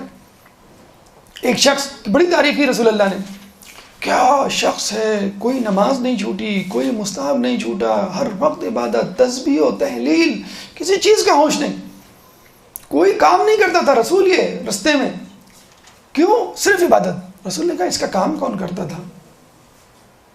اس کے لیے کھانا کون تیار کرتا تھا، اس کے کپڑے اور پانی یہ وہ، کہ ہم کرتے تھے باقی لوگ، کہ تو تم اس سے بہتر تھے۔ تو ہم لوگ اپنے کام دوسروں کے ذمہ ڈال کر، دعوت و تبلیغ ہمارے لیے، دعوت و تبلیغ یہی ہے، دعوت و تبلیغ کہ خدمت کرے، بہترین ذریعہ ہے دعوت و تبلیغ کا۔ اور وہ موضوعات جو اختلافی ہیں ان پہ ڈسکس ہی نہ کریں۔ ایک شخص معلوم ہے ایک عورت بے حجاب ہے، وہ حجاب کرنے کے لیے تیار ہی نہیں ہے، نہ بولیں آپ اس کو، حجاب کا کوئی مسئلہ نہیں ہے، لیکن جن باتوں کو وہ اچھا سمجھتی ہے، دوسروں کی مدد کرنا، انفاق فی سبیل اللہ، مثلا نماز، وظائف، اس کو اس طرف لگا دیں، انشاءاللہ یہ بات بھی مان جائے گی وہ۔ دیکھیں یہ بات جو کلمہ مشترکہ والی بات ہے، جو ہم کو یاد رکھنی چاہیے تھی، عیسائیوں نے یاد رکھ لی، کیا ہے؟ الی کلمۃ سواء بیننا وبینکم، اشارہ تو توحید کی طرف ہے، لیکن آپ اس سے یہ بھی مطلب نکال سکتے ہیں کہ ہر وہ کام، ہر وہ بات جو مشترک ہو، پہلے اس پہ بات کی جائے، اس پہ کام کیا جائے، پھر آگے بڑھا جائے۔ خدمت کے حوالے سے تعلیم اور صحت 2 ایسے شعبے ہیں جن پہ اگر آپ کام کریں تو لوگ آپ کی طرف اٹریکٹ ہوں گے۔ عیسائی دنیا انہی 2 چیزوں پہ کام کر رہی ہے، صحت اور تعلیم۔ افریقہ میں، انڈیا میں، پاکستان میں خصوصی طور پہ جو پسماندہ ملک ہیں، ہاسپٹلز کھلے ہوئے ہیں ان کے، جہاں پہ علاج ہوتا ہے۔ میری لیڈن ہاسپٹل آپ کا، یہ صدر میں آپ کا۔ انڈیا میں کتنے ہاسپٹل، افریقہ میں کتنے ہاسپٹلز، تعلیمی ادارے۔ پاکستان میں اکثر آپ نے سنا ہوگا missionary hospital, school, Christian school, یہ جو Saint Michael, Saint George, Saint Placid, جو سینٹ نام کے جو ہوتے ہیں، وہ کیا ہیں؟ سب یہی تو ہیں، اور لوگ بڑے مزے سے اس پہ اپنے بچے بھیجتے ہیں۔ اگر انہوں نے عیسائیت کی تبلیغ نہ بھی کی تو کم از کم متاثر تو ضرور ہوں گے۔ یا Christians are well organised, Christians جو ہیں بہت آرگنائز ہوتے ہیں۔ تو انہوں نے دیکھیں 2 شعبے پکڑ لیے نا کلمہ مشترکہ میں سے، صحت اور تعلیم۔ اور اب تیسرا ایک شعبہ ہے جس کا تذکرہ میں سب سے آخر میں کروں گا، جو اس وقت بالکل پیک پر ہے کہ عیسائی اس طریقے سے آپ کو اپنی طرف کھینچ رہے ہیں۔ وہ کیا طریقہ ہے، اس کا تذکرہ آخر میں۔ بہرحال یہ سن لیجئے کہ نائجیریا میں اس وقت جتنے عیسائی ہیں، اس زمانے میں جب عیسائی مشنریز وہاں جاتی تھیں، صحت اور تعلیم کے بہانے ان کو عیسائی بناتے تھے، کچھ ہی عرصے میں نائجیریا میں عیسائیوں کی تعداد انگلینڈ میں موجود عیسائیوں سے زیادہ ہو گئی۔ انڈیا میں تو انہوں نے اتنا تہلکہ مچایا کہ انڈیا کی پارلیمنٹ نے باقاعدہ بل پاس کیا ہے، اینٹی کنورژن بل، کہ کوئی ہندو عیسائی نہیں ہوگا۔ اب کریں اپنی خدمت، آپ دیں صحت اور تعلیم۔ یہاں ہمارے ملک میں حکومتوں کو ہوش ہی نہیں ہے کس طرح عیسائی مشنریز آ رہی ہیں، جان رہی ہیں۔ امریکہ بڑا مشہور ہے اس بات میں کہ بے دین ملک ہے، سیکولرزم وہاں پہ عام ہے، عیسائیت، یہودیت، اسلام کسی کا نام و نشان نہیں، وہ فقط سیکولرزم پہ بے وقوف بنایا جا رہا ہے آپ کو۔ کرسچین مشنریز کا نام سنا آپ نے؟ گروپس کرسچنز کے جاتے ہیں مختلف ملکوں میں، تبلیغات کرتے ہیں۔ آپ کو معلوم ہے 2010 میں کس ملک سے سب سے زیادہ کرسچین مشنریز پوری دنیا میں گئیں؟ امریکہ سے۔ کتنی گئی ہوں گی؟ 1000، 2000، 1,27,000 کرسچین مشنریز امریکہ سے روانہ ہوئی ہیں پوری دنیا میں اسلام کو نیست و نابود کرنے کے لیے، عیسائیت پھیلانے کے لیے۔ 2010، 2011، 12، 13، 14، 15، 16، 17 کتنی نکل چکی ہوں گی مشنریز۔ آپ کو معلوم ہے ایک مشنری پہ کتنا خرچہ آتا ہے؟ $50,000 پر ایئر ایک مشنری پہ، ایک گروپ. $50,000 multiply by 1,27,000. دیکھ لیجئے کتنا خرچہ آیا ہوگا. امریکہ میں ریلیجیس بزنس پیک پر ہے. امریکہ کی top 10 technical companies like Google, like Apple, like Microsoft, ان 10 کمپنیز کی کمائی اور بزنس امریکہ میں ریلیجیس بزنس یا ریلیجیس ایکٹیویٹیز کے بزنس سے کم ہے. بزنس یعنی چرچ کی ڈونیشن، بزنس یعنی لوگوں کو کہا جائے بھی آپ ڈونیشن دیں تاکہ لوگ مشنریز کے لیے باہر جائیں. تو یہ امریکہ کی کرسچن پریچنگ ہے جو پوری دنیا میں جاری اور ساری ہے. یہ صحت اور تعلیم کے 2 شعبے پڑھ لیے، آپ بھی پکڑ لیں. اب آپ کہیں گے بھائی ہم میں سے اتنے لوگ ڈاکٹر تو نہیں ہیں اور صحت میں کیسے جائیں؟ ٹھیک ہے، کوئی بات نہیں، تعلیم کے شعبے کو پکڑ لیں. اب آپ کہیں گے بھائی اس کے لیے تو انویسٹمنٹ چاہیے، اسکول کھولنا پڑے گا. کوئی ضرورت نہیں اسکول کھولنے کی. کوچنگ سینٹر کھولنا پڑے گا. کوئی ضرورت نہیں کوچنگ سینٹر کھولنے کی. آپ اپنے گھر میں بچوں کو ٹیوشن پڑھانا شروع کر دیں. سب سے پہلے اپنے بچوں کو ٹیوشن پڑھائیں. یہ غلطی ہے ہماری ماؤں کی کہ فقط جو ہے وہ کلمہ، قرآن، حدیث، اس کے علاوہ کوئی باتیں نہیں ہیں. سائنس اور معاشرت علوم اور میتھمیٹکس اور انگلش، ان سبجیکٹ کو لفٹے نہیں ہیں. کیوں نہیں ہیں؟ بچے کو وہ سکھائیں گے تو بچہ اس کی لالچ میں یہ بھی سیکھے گا. محلے کے بچوں کو جمع کیجیے، ان کو ٹیوشن پڑھائیے. ایک ٹیچر کے بارے میں پتہ چلا کہ وہ اپنے گھر میں ٹیوشن سینٹر چلا رہی ہے، مطلب محلے کے بچوں کو پڑھا رہی ہے. حتیٰ کہ غیر شیعہ افراد اپنی بچیوں کو اس ٹیچر کے پاس بھیجتے ہیں. کیوں؟ کہ بچے اس بہانے نماز بھی پڑھ لیتے ہیں، بچے ہمارے اس بہانے حجاب بھی سیکھ رہی ہیں، بچہ اس بہانے جو ہے آداب بھی سیکھ رہی ہیں، اپنے دین کا رزق لے رہے ہیں. کیوں؟ کہ وہ ٹیچر ان کو انسان بنا رہی ہے. کیوں نہیں کرتے آپ لوگ؟ ہمارے اسکول کلبز بن گئے، clubs. Barbecue two night, T20 LCD پر ہوگا سیٹرڈے کو. ہر سیٹرڈے بک ہو گیا اسکولوں میں. کیوں؟ فن، فیئر، ٹھیلے، میلے. ذرا حساب کتاب رکھیے کہ آپ کا بچہ اسکول ٹائمنگ کے علاوہ اور کہاں کہاں جا رہا ہے. اسکول ٹائمنگ کے بعد اسکول میں کیوں رک رہا ہے؟ یا سیٹرڈے اور سنڈے چھٹی ہے کیوں بھیجا جا رہا ہے؟ مکس گیدرنگ، ہلا گلا، بونافائر اور پتہ نہیں کیا کیا الا بلا.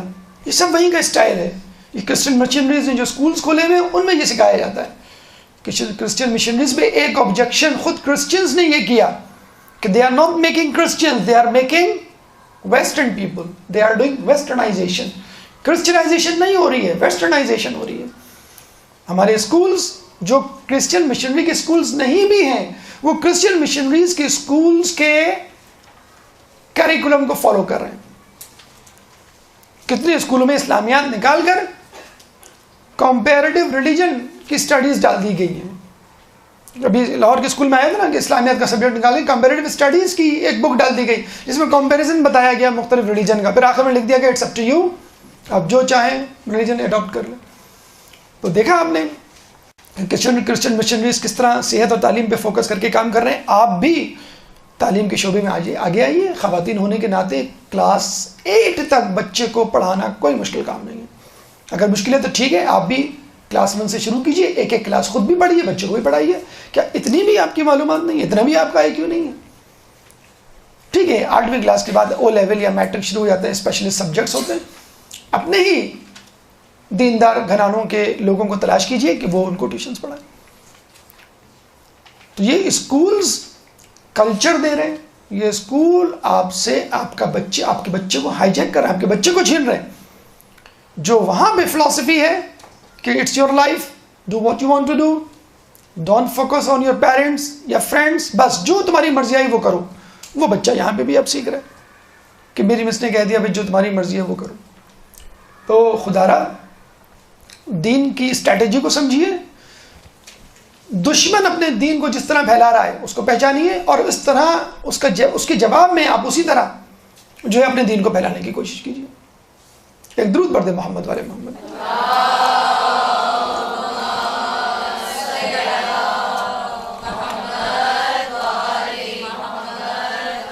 تبلیغ میں عورتوں کی اہمیت، ہماری گفتگو کا دوسرا مرحلہ. مجھے یہ بتائیے، جنگ و جدل، لڑائی جھگڑا، چوراہا، یہ ایسی جگہیں ہیں جہاں پہ عورتوں کو لے کے جایا جائے؟ نہ عورتیں چاہتی ہیں، نہ گھر کے مرد چاہتے ہیں. کہ ایسی جگہ جہاں پہ بہت سارے مرد جمع ہوں، مناسب نہیں عورتوں کو جانا. ایسی جگہ جہاں پہ جنگ و جدل، مار کٹائی، لڑائی جھگڑا ہو، مناسب نہیں ہے عورتوں کا جانا. اتنا بڑا مار کٹائی، سر پھٹول، نیست نابود کرنے کی باتیں، جنگ، مجادلہ، مباہلے کی بات ہو رہی ہے. رسول اپنی پھول جیسی بیٹی کو لے کے جا رہے ہیں. وہ بیٹی کہ جب اس نے رسول سے پوچھا کہ کام کے معاملات میں کیا ہم طے کریں، رسول نے کہا کہ گھر کا کام تمہارے ذمہ، باہر کا کام علی کے ذمہ. فاطمہ خوشی سے جھوم اٹھی کہ مجھے گھر سے باہر نہیں نکلنا پڑے گا. جو فاطمہ اس بات کو سن کے جھوم اٹھی کہ مجھے گھر سے باہر نکلنا نہیں پڑے گا، اس فاطمہ کو باہر نکالا جا رہا ہے، باہر نکلو. وہ فاطمہ جو کہا کرتی تھی کہ بہترین عورت وہ ہے جس کو کوئی نہ دیکھے اور وہ کسی کو نہ دیکھے، اس فاطمہ کو کہا جا رہا ہے کہ تم باہر نکلو. کیوں؟ دین پہ برا وقت آ گیا ہے، قربانی دینے کا وقت ہے، اور تمہیں بھی گواہی دینی پڑے گی. مغربی دنیا الزام لگاتی ہے، الزام تراشی کرتی ہے ہم پہ کہ ہم نے عورت کو قید کر دیا ہے چادر چار دیواری کے نام پر، ان کو محبوس کر دیا ہے، ان کی کوئی ایکٹیویٹی نہیں ہے، وہ کچھ کر نہیں سکتی، کچھ کھیل نہیں سکتی. آپ دیکھ لیجئے اولمپکس میں کتنے گولڈ میڈلز لے کے آئی ہیں ایران کی خواتین. تو شانہ بشانہ چلنے کا مطلب نہیں ہے کہ آپ مردوں کے شانے سے شانے ٹکرائیں. شانہ بشانہ چلنے کا مطلب نہیں ہے کہ آپ بے حجاب گھر سے باہر جائیں. شانہ بشانہ چلنے کا مطلب یہ نہیں ہے کہ آپ جو ہے محفل کی جو ہے شان بن کر جو ہے وہ سیلیبریٹیز کی صورت میں ڈراموں اور فلموں میں کام کریں یا ایڈورٹیزمنٹ میں آئیں. شانہ بشانہ چلنے کا مطلب یہ نہیں ہے. اب تو نیوز میں بھی عورت کو بنا سنوار کے پیش کیا جاتا ہے. یہ عورت کو شو پیس بنانا، بے حیائی اس میں لانا اور اس کے اندر شرم و حیا ختم کرنا شانہ بشانہ چلنے کا مطلب. حج پہ کیا خواتین مردوں کے شانہ بشانہ نہیں چلتی؟ کیا خواتین جلوس میں شانہ بشانہ نہیں ہوتی؟ کیا خواتین نماز باجماعت میں مردوں کے شانہ بشانہ نہیں ہوتی؟ لیکن شولڈر سے شولڈر ٹکرانا ہمارے لیے جائز نہیں. امریکہ میں ایک خاتون نے تحریک چلائی ہوئی ہے جو بعد میں بدلا مولانا شبلی نعمانی کی پوتی ہیں، جنہوں نے جو ہے وہ نماز کی امامت بھی کروائی کہ عورت نماز امامت کروا سکتی ہے، اور وہ گھس جاتی ہیں نماز جمعہ کے اجتماعات میں نیو یارک میں اور مردوں کے بیچ میں آ کے کھڑے ہو جاتے ہیں. اللہ اکبر. اب لوگ کہتے ہیں بھائی عورتوں کا جو ہے وہ نیچے ہے، آپ اوپر نہ آئیں. کہ نہیں میں تو یہاں پڑھوں گی. نہیں مناسب نہیں ہے، یہ ہماری جو ہے وہ اٹینشن ڈائیورٹ ہوتی ہے. کہ this is your business, mind your own business, اپنی نظروں کا خیال کرو، میں تو تم لوگوں کے ساتھ پڑھوں گی. یہ دیکھیں آپ اس قسم کی عورتیں الحمدللہ وہ ہمارے مکتبہ فکر سے تعلق نہیں رکھتی، لیکن اس طرح کی بھی بیوقوف عورتیں میدان میں آ گئی ہیں کہ ہم جو ہے مردوں کے شانہ بشانہ نماز پڑھیں گے. ہمارے یہاں عورتیں پیچھے نماز پڑھتی ہیں. ایک انداز ہوتا ہے، ایک طریقہ ہوتا ہے جس کو مغرب بھی تسلیم کرتا ہے کہ عورت کی ایک حیا، ایک ڈگنیٹی ہوتی ہے. وہاں پہ بھی ہے نا کہ لیڈیز فرسٹ. اگر قطار میں بہت سارے مرد کھڑے ہوئے ہوں، ایک عورت آ جائے تو فوراً ہٹ جاتے ہیں، جی پلیز آپ آگے آ جائیں. تو عورتوں کو شانہ بچانے کا مطلب یہ ہے کہ عورت دین کے معاملے میں مرد کی مددگار بنے. لیکن علی نے اتنے لوگوں کو دیکھا، اتنے لوگوں کے ساتھ جنگیں لڑیں. علی نے کبھی کسی کو کہا کہ یہ میرا ساتھی ہے؟ علی نے کیا کہا شادی کے دوسرے دن؟ فاطمہ کو دین کا بہترین معاون پایا. آپ کی اللہم صلی علی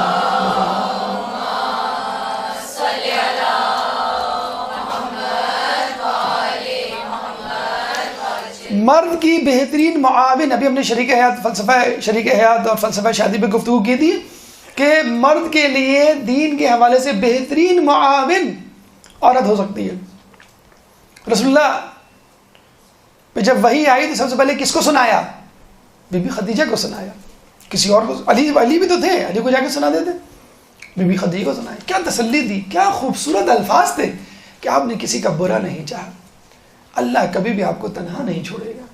یہ جو دو بول ہوتے ہیں بیوی کے حوصلہ افزائی کرنے کے لیے بہت ہوتے ہیں. لوگوں کی تلواروں سے زیادہ مضبوط ہیں یہ الفاظ جو آپ کی حفاظت کریں گے. بیوی کے دو میٹھے بول. اور پھر اسی ملکۃ العرب نے اپنا پورا مال و دولت، پوری جائیداد رسول کے حوالے کر دی. آپ کی مرضی، آپ جس طرح چاہیں خرچ کریں. یہ ہے مرد کے شانہ بشانہ چلنا. کم عورت شانہ بشانہ نہیں چلی مجھے بتائیں. باغ فتق کا وقت آیا، بی بی گئی تھی نا. کیا باغ فتق مانگا تھا؟ فقط 90% گفتگو مسلمانوں کی حالت زار، ان کی گمراہی، ان کے انحراف اور علی کی خلافت سے روگردانی سے متعلق تھی.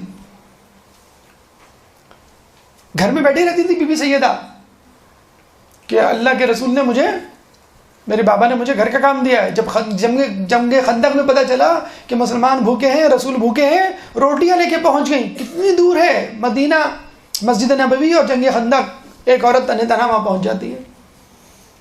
جنگ احد میں جب پتہ چلتا ہے رسول شہید ہو گئے، جب افواہ اڑتی ہے، لوگ چلے گئے، فرار ہو گئے. بی بی سیدہ گھر سے نکل کر جنگ احد کے میدان میں، کتنی دور ہے جنگ احد کا میدان. تو جب نکلنے کا موقع تھا تو بی بی نکلی. اس کو کہتے ہیں شانہ بشانہ چلنا. تو آپ بھی دین کے معاملے میں شانہ بشانہ چلیے. عیسائیوں کے حوالے سے گفتگو ہے، عیسائیوں کے حوالے سے مباہلہ کی بات ہے. آپ فوراً یہ کہہ دیتی ہیں کہ ہمارے گھر کے مرد بہت سخت ہیں، ہمارے شوہر اجازت نہیں دیتے، ہمارے بھائی برا مناتے ہیں. اس لیے کہ آپ نے اپنے گھر کے کاموں میں کوتاہی کی ہوئی ہے، مدرسے کو آڑ بنا کر کہ بھئی پڑھائی بہت ہے، مجلسیں پڑھنی ہے، یہ ہے وہ ہے، آپ ذرا خود استری کر لیجئے گا، آپ ذرا سا چائے ذرا خود بنا لیے گا، بچے کو ذرا تیار کر کے بھیج دیجیے گا، میری ذرا آنکھ نہ کھلے وغیرہ وغیرہ. تو وہ مرد بھی سمجھ جائے گا نا کہ ان کے انداز میں جو تبدیلی آئی ہے، خدمت میں جو کمی واقع ہوئی ہے، مدرسے جانے کی وجہ سے ہوئی ہے، دیندار بننے کی وجہ سے ہوئی ہے. امام کے پاس وہ شخص آیا، کہنے لگا کہ مجھے، میری ماں عیسائی ہے، میں تو مسلمان ہو گیا، ماں عیسائی ہے، کیا کروں؟ انہوں نے کیا کہا؟ کہہ سکتے تھے کیپ دا ڈسٹینس، فاصلہ رکھنا ذرا، یہ نہ ہو کہ وہ تمہیں دوبارہ عیسائی کر لے. فاصلہ رکھنا ذرا، یہ نہ ہو کہ وہ تمہیں ورغلا دے. نہیں، اس سے اور قریب ہو جاؤ. کس سے؟ عیسائی سے، عیسائی ماں سے اور قریب ہو جاؤ. جب تم عیسائی تھے اس وقت نہیں تھے نا اتنا قریب، اب اور قریب ہو جاؤ، خدمت کرو اس کی. اور کچھ بھی نہیں کہا، کچھ بھی نہیں کہا امام نے. وہ گیا خدمت کرنے لگا. ماں نے پوچھا خیریت تو ہے؟ تجھ میں ایسی تبدیلی کیا آ گئی کہ میں مسلمان ہو گیا ہوں؟ مسلمان ہو گیا ہے تو کیا مسلمان بیٹے اپنی ماؤں کی زیادہ خدمت کرتے؟ کریں ہاں. کہنا بس ٹھیک ہے، پھر میں بھی مسلمان ہو جاتی ہوں.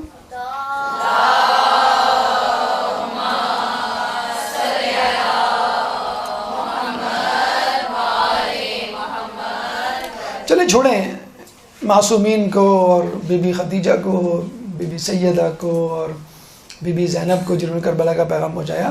کسی کرسچن لیڈی کی بات کرتے ہیں تاکہ تھوڑی سی آپ کی غیرت میں جو ہے وہ ابال آئے. مدر ٹریسا کا نام سنا ہے آپ نے؟ مدر ٹریسا کو نوبل پرائز ملا تھا 1997 میں. کون مدر ٹریسا؟ 1910 میں پیدا ہوئی البانیہ میں، وہاں سے انڈیا گئی. انڈیا جا کے اس نے کہا کہ بس میں یہیں کی ہو کے رہ گئی، بس مجھے یہیں رہنا ہے. انڈیا سے کوئی میسیڈونیا، البانیہ کا ابھی موجودہ نام میسیڈونیا، یورپ جائے اور وہ جا کے کہے کہ بس اب تو مجھے یہیں رہنا ہے. تو سمجھ میں آتی ہے بات. وہاں کی کشادہ خوبصورت سڑکیں دیکھ کر، لذیذ کھانے دیکھ کر، امیگریشن حاصل کر کے بات سمجھ میں آتی. پاکستان سے کوئی آسٹریلیا جائے، اب کہے بھائی میں نہیں جا رہا پاکستان، ٹھیک ہے بالکل صحیح فیصلہ ہے آپ کا. اور آسٹریلیا سے کوئی پاکستان آ جائے، کراچی میں بھی مجھے یہیں رہنا ہے، مجھے بہت اچھا لگ رہا ہے، میں پاگل ہو گیا. مدر ٹریسا آئی 1940s میں اور 10 سال بعد اس نے فیصلہ کیا میں یہیں رہوں گی، یہاں سے نہیں جاؤں گی. دیکھیں اس کی ویڈیو کلپس انٹرنیٹ پہ موجود ہیں، کس طرح وہ غریب بچوں کو، بیمار بچوں کو، جزامی بچوں کو گلے لگا لگا کر کھانا کھلا رہی ہے. 50 سال سے زیادہ عرصے رہی ہے یہاں پر. 1997 میں اس کا انتقال ہوا ہے اور اب پوپ فرانسس نے اس کو سینٹ کا درجہ دیا ہے. سینٹ کا درجہ ملتا نہیں ہے، ملتا ہے تو بڑی مشکل سے ملتا ہے عورت کو. جیسے ہمارے یہاں عورت مجتہدین کتنی ہوں گی؟ بہت کم. تو وہاں پہ سینٹ کا مطلب ہوتا ہے جیسے ولی اللہ، اللہ کا ولی، جس پہ جو ہے الہام ہوتا ہو، وحی ہوتی ہو، اور عیسیٰ علیہ السلام آتے ہوں بات کرنے وغیرہ وغیرہ. سینٹ کا درجہ دیا گیا، نوبل پرائز اس کو دیا گیا ہے. صرف مدر ٹریسا نے اپنے ہاتھوں سے 500 آرگنائزیشنز بنائی تھی. 500. اب بنا سکتی ہیں آپ میں سے کوئی ایک 500 مدرسے؟ 500 افراد کو پڑھا دیں آپ، 50 افراد کو پڑھا دیں، 5 افراد کو پڑھا دیں آپ. مدر ٹریسا جس کے بارے میں ہمیں یقین ہے، جس کے بارے میں کیا ہے، ہم تو مسلمانوں کے بارے میں کہتے ہیں، جو 1000 سال تک عبادت کرے، جو 1000 سال تک عبادت کرے، پھر 1000 سال تک عبادت کرے، اور وہ پنجتن سے محبت نہ رکھے تو اوندے منہ جہنم میں جائے گا. مدر ٹریسا کی کیا اوقات. ہم تو اس مسلمان کے لیے بھی کہتے ہیں کہ جو ولایت میں یقین نہ رکھے. تو جس کو نہیں پہنچنا کہیں وہ اتنی محنت کر رہا ہے، اور ہم مسلمان بی بی زینب کو نہ دیکھیے، بی بی خدیجہ کو نہ دیکھیے، بی بی سیدہ کو نہ دیکھیے، بہت ہو چکی.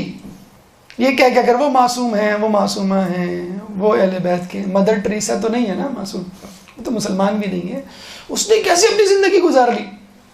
اچھا ننس تو ان کی شادی کرتی نہیں ہے، اکیلی ذات 50 سال سے زیادہ اس نے. یہی مدر ٹریسا کو دیکھ کر انڈیا میں یہ ہلچل مچی تھی کہ یہ ایک عورت نے آ کے کتنے لوگوں کو عیسائی بنا دیا ہے، اینٹی کنورژن بل پاس کرو. فوراً اینٹی کنورژن بل پاس کیا گیا. ایک عورت نے انڈیا کے ہندوؤں کی چولیاں ہلا دی تھی، ان کے مذہب میں جو ہے وہ دراریں ڈال دی تھی. ایک عورت نے پریشان کر دیا تھا پورے انڈیا کو. کتنی عورتیں جو ہے پوری دنیا میں عیسائی مشنریز میں کام کر رہی ہیں. ہم کیا کام کر رہے ہیں؟ آپ کہتے ہیں کہ بھئی ہم عورتیں ہیں. مدر ٹریسا کی چھوٹی سی تصویر لے لیجئے، اپنے پرس میں رکھ لیجئے. جب بھی ہو نا کہ اب میں عورت ہوں، میں کیا کر سکتی ہوں، مدر ٹریسا کو نکال کے دیکھا کریں. بی بی سیدہ اور ان کے بارے میں تو آپ کہہ دیتی ہیں کہ بھی وہ معصوم ہیں، وہ معصومہ ہیں، ہم ان کے برابر کیا کریں. تو جب عیسائی اپنے مذہب کی تبلیغ میں کوئی دقیقہ فروغ گزار نہیں کرے تو ہم کس انتظار میں بیٹھے ہوئے ہیں؟ امام کو اس طرح کے لوگ چاہیے جو کہیں بھئی ہمارے کہتے ہیں نا کہ بھئی آپ کے پاس فرصت نہیں ہے، چھٹی میں تو فرصت ہوگی. ارے بھائی ایک ہی تو ویکینڈ ملتا ہے، ایک ہی تو دن ہوتا ہے حلوہ پوری اور نہاری کھانے کا. اس میں بھی آپ کہیں جو ہم مدرسے چلے جائیں، ایک ہی دن تو ہوتا ہے شاپنگ کرنے کا اور لوگوں سے ملنے ملانے کا، انٹرٹینمنٹ کا. اس میں آپ کہتے ہیں ہم مدرسے چلے جائیں. تو خدا را جان جائیے، اگر آپ کو جنت میں جانا ہے تو اسی رستے پہ چل کر جانا ہوگا جس رستے پہ اہل بیت چل کر گئے. کوئی شارٹ کٹ نہیں ہوگا. اگر شارٹ کٹ ہوگا تو وہ باطل کا رستہ ہوگا، وہ شیطان کا دیا ہوا کوئی رستہ ہوگا، کوئی تدبیر ہوگی. ایک درود پڑھ دیں محمد علی محمد.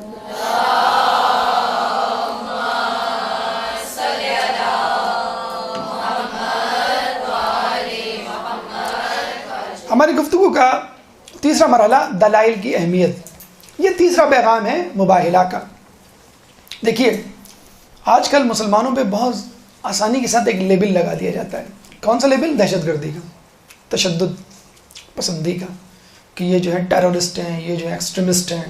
اور اب تو ماشاءاللہ یو این او میں بڑی تقریر کی تیاری کر کے گئے تھے ہمارے پرائم منسٹر. پتہ چلا کہ ان لوگوں نے آ کے روسٹرم پہ کہہ دیا پاکستان از اے ٹیررسٹ اسٹیٹ، ڈکلیئر کریں آپ.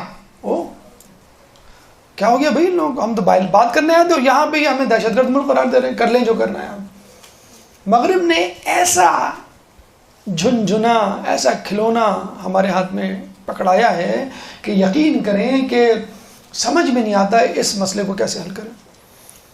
ایک عورت حجاب کی حالت میں ایروپلین میں داخل ہوتی ہے. آپ باہر جائیں بھائی، ہمیں خطرہ ہے، آپ نے بم باندھا ہوا ہے اندر، نہیں چلے گی فلائٹ. روک لیں بھائی اس کو. پورے مسافر کھڑے ہو گئے، فلائٹ روک دی، اس عورت کو اترنا پڑا. یہ حالت ہو گئے، یہ حالات ہو گئے کہ انگلینڈ میں ایک عورت جا رہی ہے رات میں، اس کا پیچھے سے اسکارف پکڑ کے کھینچ رہے کہ یو آر ٹیررسٹ. دیکھا آپ نے کیسا دہشت گردی کا لیبل لگایا ہمارے اوپر.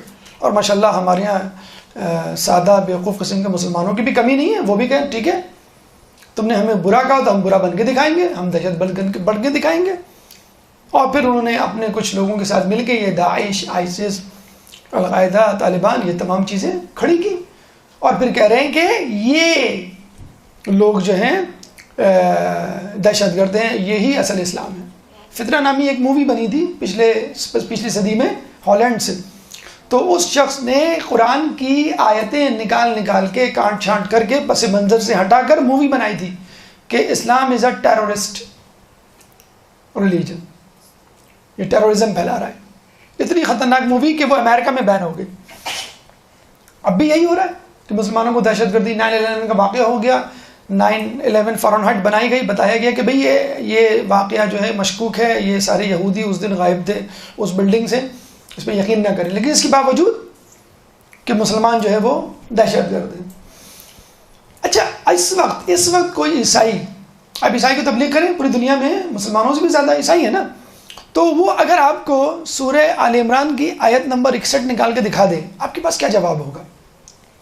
ابھی ہم نے آیت پڑھی نا کہ فمن حاجک فیہ من بعد ما جاءک من العلم فقل تعالوا ندعو ابناءنا و ابناءکم ونساءنا و نساءکم وانفسنا وانفسکم ثم نبتہل فنجعل لعنۃ اللہ علی الکاذبین. اگر وہ آیات آپ کو نکال کے دکھا دے، دیکھو تم کہتے ہو کہ دہشت گرد نہیں ہو، تم لوگوں کی گفتگو شروع ہی ثم نبتہل فنجعل سے ہوتی ہے، تم لوگ تو بعد میں کرتے ہو، لعنت پہلے بھیجتے ہو. تمہارا رسول چلا گیا تھا اپنے پنجتن کے ساتھ اور دعا کرنے کی لعنت بھیجنے کے لیے، وہ چھوڑو، اس کا کیا انجام ہوا اس مباحلے کا، مجھے یہ بتاؤ. تم لوگ بات کم کرتے ہو، دہشت گردی زیادہ پھیلاتے ہو. تمہارے رسول نے سب سے پہلے دہشت گردی پھیلائی. دیکھو عیسائیوں سے چاہیے تھا کہ بات کرتے رسول، سمجھاتے، اگر ہم باطل پر دے تو ہمیں قائل کرتے، اور تمہارا رسول ہمیں بد دعائیں دینے پہنچ گیا، ہم تو نہیں قبول کریں گے کبھی تمہارا اسلام. کیا جواب ہے آپ کے پاس؟ آپ اس کو بتائیے. تم نے ایک آیت پیش کی ہے مباہلہ کی. سورہ آل عمران میں 80 آیات ہیں مباہلہ کی، 80 آیات. یہ جو مباہلہ سے پہلے کے جو حالات ہیں، کبھی آپ سنیں صادق صاحب کے 7 لیکچرز ہیں حیض القلوب میں، صفحے کے صفحے بھرے میں، کہ مباہلے سے پہلے کیا ہوا تھا؟ مناظرہ. مباہلے سے پہلے کیا ہوا تھا؟ مباحثہ. مباہلے سے پہلے کیا ہوا تھا؟ مذاکرہ، مصالحہ. یہ تمام چیزیں جب ہو گئیں، لاتوں کے بت باتوں سے نہیں مانیں گے، گھی سیدھی انگلیوں سے نہیں نکلے گا. پھر اللہ نے کہا ثم نبتہل فنجعل، تم نہیں باز آؤ گے. تم لوگوں سے ڈسکشن کر لیا، بہت کر لیا، تم لوگوں نے بات نہیں مانی. 80 آیات مباہلے کے لیے، 79 مرتبہ اللہ نے سمجھایا دیکھو مت کرو، دیکھو باز آ جاؤ. ماں اپنے بیٹے کو کتنی مرتبہ سمجھاتی ہے اور اس کے بعد دھمکی دیتی ہے کہ میں تمہیں تمہارے ابو سے پٹوا دوں گی. کتنی مرتبہ؟ 1 2 3 4 5 10 مرتبہ. 10 مرتبہ بھی شاید مانی، 2-3 مرتبہ ماں کہتی ہوگی تو بیٹا خاموش ہو جاؤ، مجھے جو ہے وہ یہ ٹی وی پہ ڈرامہ دیکھنے دو، ورنہ تمہارے ابو سے شکایت کر دو. مثلا کوئی بھی آپ مثال دے دیں، وہ تو ہمارے منہ سے نکل گیا. آپ کوئی بھی مثال وہ دے دیں کہ مجھے کھانا پکانے دو، مجھے قرآن پڑھنے دو، مجھے نماز پڑھنے دو، تمہارے ابو سے شکایت کروں گی. 1 مرتبہ 2 مرتبہ 3 مرتبہ. ذرا اس کو بلا لیجئے، یہ بہت شور کر رہا ہے یہاں پر. ہاں بھی بیٹا علی آ جاؤ. دیکھا بیٹا میں نے کہا تھا، بار بار 3-4 مرتبہ. اللہ تعالیٰ 79 مرتبہ سمجھا رہا ہے، تو کیا اللہ کا یہ حق نہیں کہ 80 مرتبہ کہا ہے کہ چلو بس آ جاؤ، بہت ہو گئی، میدان میں آ جاؤ.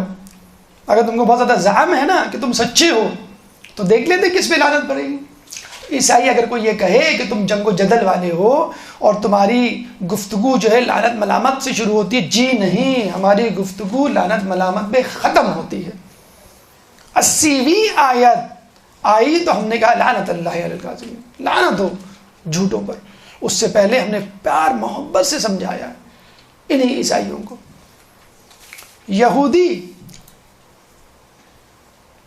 کہا کرتے تھے قالوا لن ندخل الى الجنہ من كان هودا او نصارى تلك امانيهم قل هاتوا برهانكم ان كنتم صادقين. یہودی کہتے ہیں کہ جنت میں کوئی نہیں جائے گا، لن يدخل الجنہ ما كان الا ما كان هودا او نصارى، سوائے اس کے کہ جو یہودی ہو یا عیسائی ہو. تلک امانیہم، یہ تمہاری خام خیالی ہے، یہ تمہارا گیس ورک ہے، تمہارے اٹکل پچو ہیں، تمہارے جو ہیں سبز باغ ہیں، شیخ چلی کے خواب ہیں جو تم دیکھ رہے ہو. تلک امانیہم. اور کس طرح پھر اللہ نے دل پہ پتھر رکھ کے کہا ہوگا ٹھیک ہے کوئی بات نہیں، قل ہاتوا برہانکم ان کنتم صادقین، ٹھیک ہے کوئی دلیل ہے تو لے آؤ. ارے خدا تو خود کہہ رہے لعنت اللہ علی الکاذبین، تو خود کہہ رہا ہے یہود و نصارانی جو ہیں وہ باطل پر ہے، تو نے بھیجا ہی محمد کو اس لیے ہے کہ وہ اسلام کا پیغام ہو جائے. آپ اس سے کہہ رہے ہیں، ان گمراہ فرقوں سے، مذہب والوں سے کہہ رہے ہیں قل ہاتوا برہانکم ان کنتم. آپ کو تو کہنا چاہیے تھا کہ تم لوگ جہنم میں جاؤ گے، تم لوگ اس قابل نہیں ہو، بلکہ میں سب کو ڈال دوں گا، یہود و نصارہ کو نہیں ڈالوں گا. تم نے کیوں دعویٰ کیا کہ ہمارا جنت میں قبضہ ہے یا ہم جائیں گے جنت میں؟ اللہ اس موقع پر بھی اپنے غصے کو کنٹرول کر کے، یہ میسیج ہے اللہ کا ہمارے لیے کہ کوئی بیوقوف دشمن اہل بیت آپ کے سامنے کھڑا ہو کے کہے کہ میں مسلمان ہوں تم کافر ہو، تب بھی تم مسکرا کے کہنا قل ہاتوا برہانکم ان کنتم صادقین. آپ کے پاس کوئی دلیل ہے تو پیش کیجئے. اللہ جب یہود و نصارہ کی بات سن رہا ہے اور غور سے سن رہا ہے، ٹھنڈے دل سے سن رہا ہے اور کہہ رہا ہے کہ تم دلیل ہو تو لے کر آ جاؤ، تو آپ کو بھی چاہیے دلیل پیش کریں. تو یہ جو ہمارے خلاف پروپیگنڈا ہے ایکسٹریمزم کا جو کر رہے ہیں ان کو دہشت گردی مبارک. کوئی ایک تنظیم، کوئی ایک شخص، کوئی ایک مکتبہ فکر مذہب تشیع میں سے نہیں ملے گا جو ان کو سپورٹ کرتا ہو.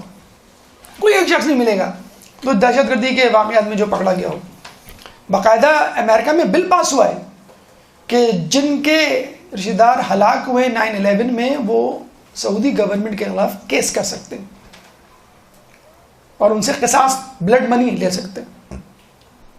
پارلیمنٹ نے بل پاس کر دیا، باراک اوباما نے ویٹو کر دیا. کیوں؟ اگر آپ نے ان پہ کیس کرنے شروع کر دیے تو ہمارے $800 ملین کا جو اسلحہ بیچنا ہے ان کو وہ نہیں خریدیں گے. وہ کیسے بکے گا؟ اس لیے روک دیا. اور سعودی گورنمنٹ خود کہہ رہی ہے کہ کیا نام کہ ہماری جو انویسٹمنٹ ہے امریکہ سے وہ ہم نکال لیں گے. تو آپ نے دیکھا کہ کس طرح جو ہے وہ ایکسٹریمزم کا لیبل لگا کے آپ کو بیوقوف بنایا جا رہا ہے. آپ کو فرسٹ ورلڈ وار کیا مسلمز اور کرسچینٹی کے درمیان ہوئی تھی؟ سیکنڈ ورلڈ وار کیا مسلمز اور جوڈزم کے ماننے والوں کے خلاف ہوئی تھی؟ ہولوکاسٹ کیا مسلمانوں نے کیا تھا؟ کروڑوں لوگ لقمہ اجل بنے، کروڑوں لوگ اس first world war, second world war اور دیگر میں. کیا کوئی مسلمان شامل تھا؟ ویتنام میں کیا مسلمان تھے؟ مسلمانوں پہ آپ نے لیبل لگایا ہے کہ ان کو کسی طرح دہشت گرد قرار کیا جائے، ان کو بار بار قاتل، چور، ڈکیت اور دہشت گرد کہا جائے تاکہ یہ مجبور ہو جائیں. ہاں ٹھیک ہے، اگر مجھے دہشت گرد کہہ رہے ہو تو میں ہوں، حالانکہ نہیں ہے. اور جہاں تک یہ بات ہے دلیل کی، تو مجھے بتائیے خدا سے زیادہ کون قادر ہوگا یہود و نصارہ اور نافرمانوں کو سزا دینے پر؟ خدا کہہ رہا ہے قُلْ هَاتُوا بُرْهَانَكُمْ إِن كُنتُمْ صَادِقِينَ کہ اگر تم اپنی بات میں سچے ہو تو دلیل لے کر آؤ. ایک درود پڑھ دیں محمد والے محمد.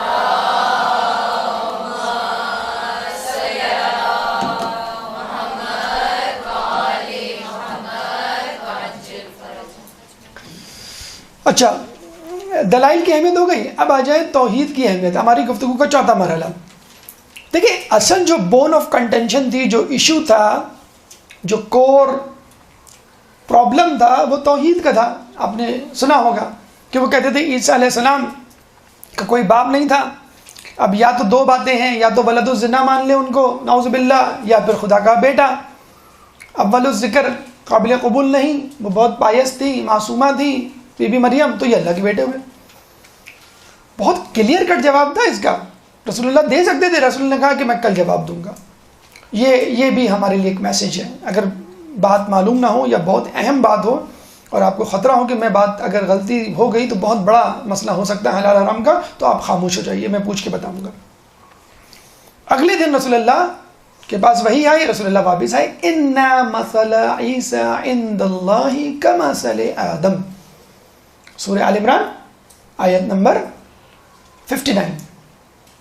اِنَّ مَثَلَ عِيسَىٰ عِنْدَ اللَّهِ كَمَثَلِ آدَمَ، عیسیٰ کی مثال اللہ کے نزدیک آدم کی سی ہے. خلقہ من تراب ثم قال کن فیکون، ہم نے اسے تراب سے پیدا کیا، مٹی سے، اور پھر کہا ہو جا، اور وہ ہو گیا.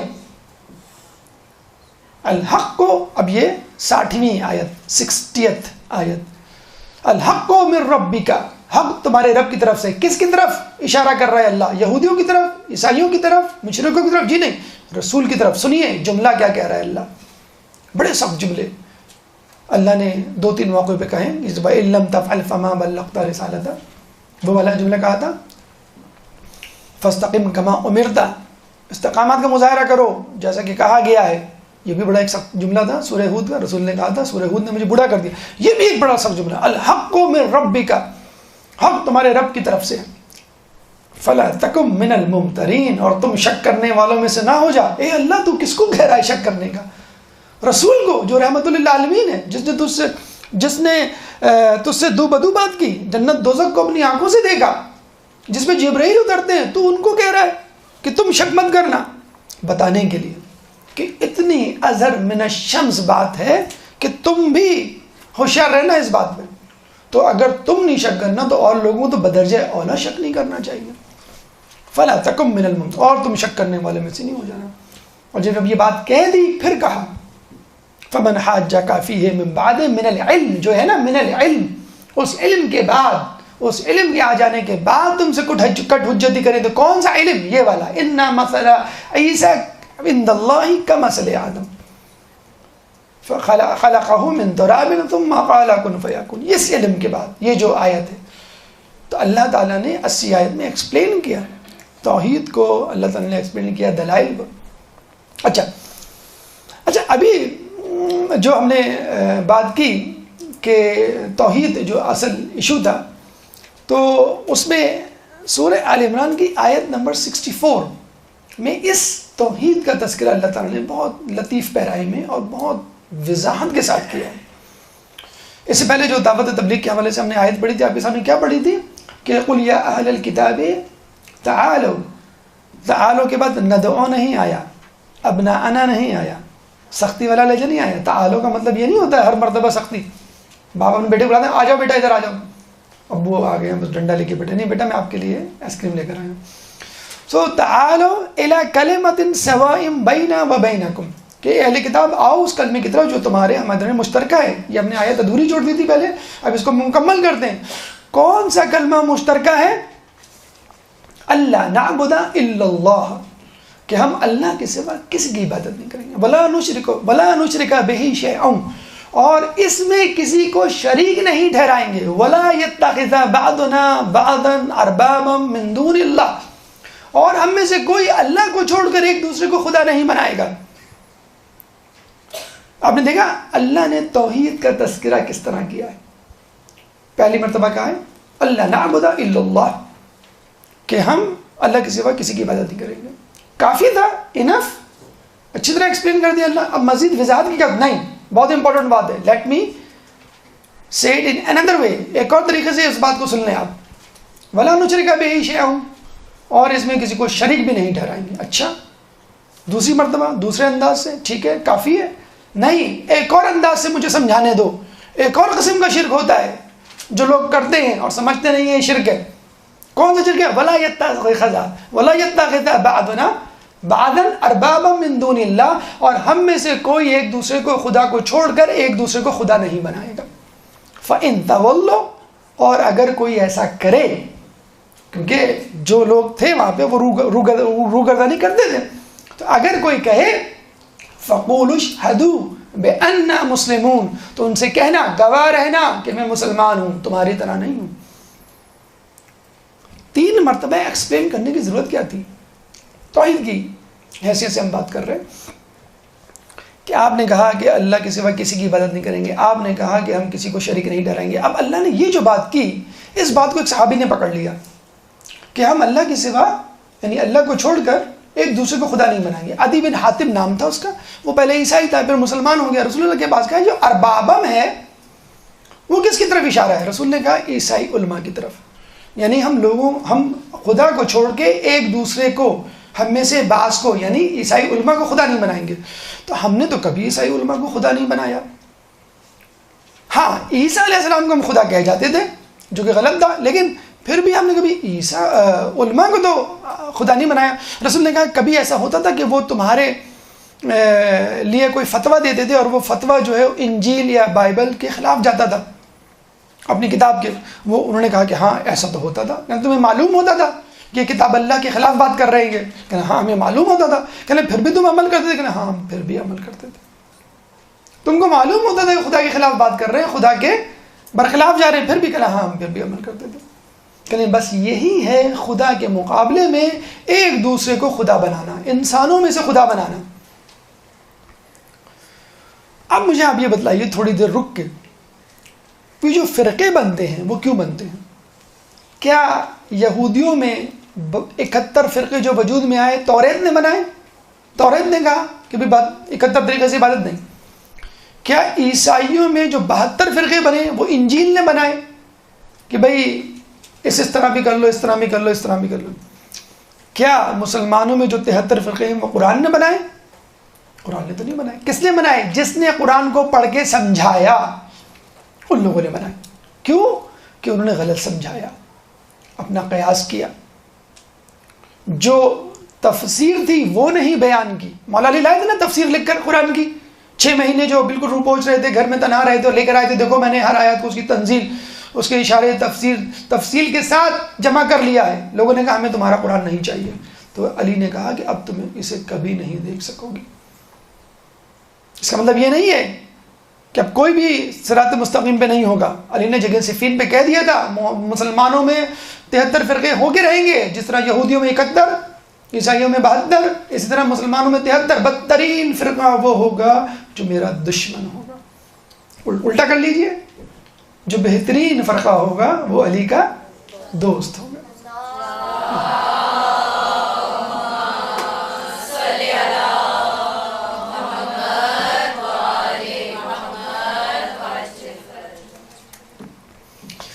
تو ہمارے یہاں جو گروہ بندیاں ہیں, فرقہ بندیاں ہیں, مسالک ہیں, وہ اس وجہ سے ہیں کہ قرآن تو ایک ہے, قرآن کو پڑھ کر سمجھانے والے اور ہیں. اور کیوں ایسا وہ کر جاتے ہیں غلطیاں؟ اس لیے کہ قرآن اس ذریعے سے نہیں سمجھاتے کہ جس ذریعے سے سمجھانا چاہیے. دیکھیں, قرآن نے 80 آیات پیش کی نا مباہلے کے لیے, نہیں سمجھ میں آیا, قرآن سے بات نہیں سمجھ میں آئی نا, تو پھر کس کو لے کر آئے بات سمجھانے کے لیے؟ اطرت کو.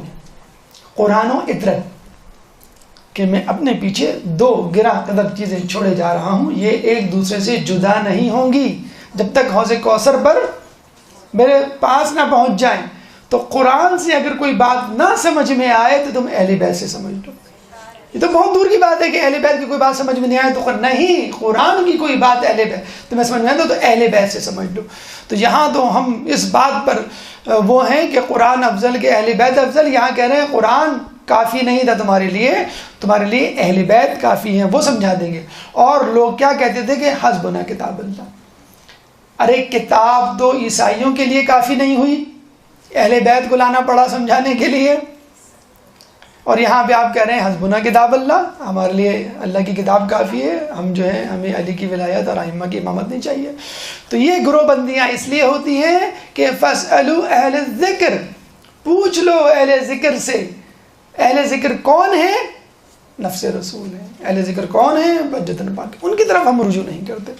تو اگر قرآن کے ساتھ اطرت کو لے لیا جائے, قرآن کے ساتھ اہل بیت کو لے لیا جائے, تو قرآن اچھی طرح واضح طور پر سمجھ میں آ جائے. ورنہ واضح آیات, کھلی ہوئی عبارتیں آپ کو سمجھ میں نہیں آئیں گی, اور آپ وضو میں پاؤں کو دھوتے رہ جائیں گے, ہاتھ ملتے رہ جائیں گے. ایک درود پڑھ دیں محمد والے محمد.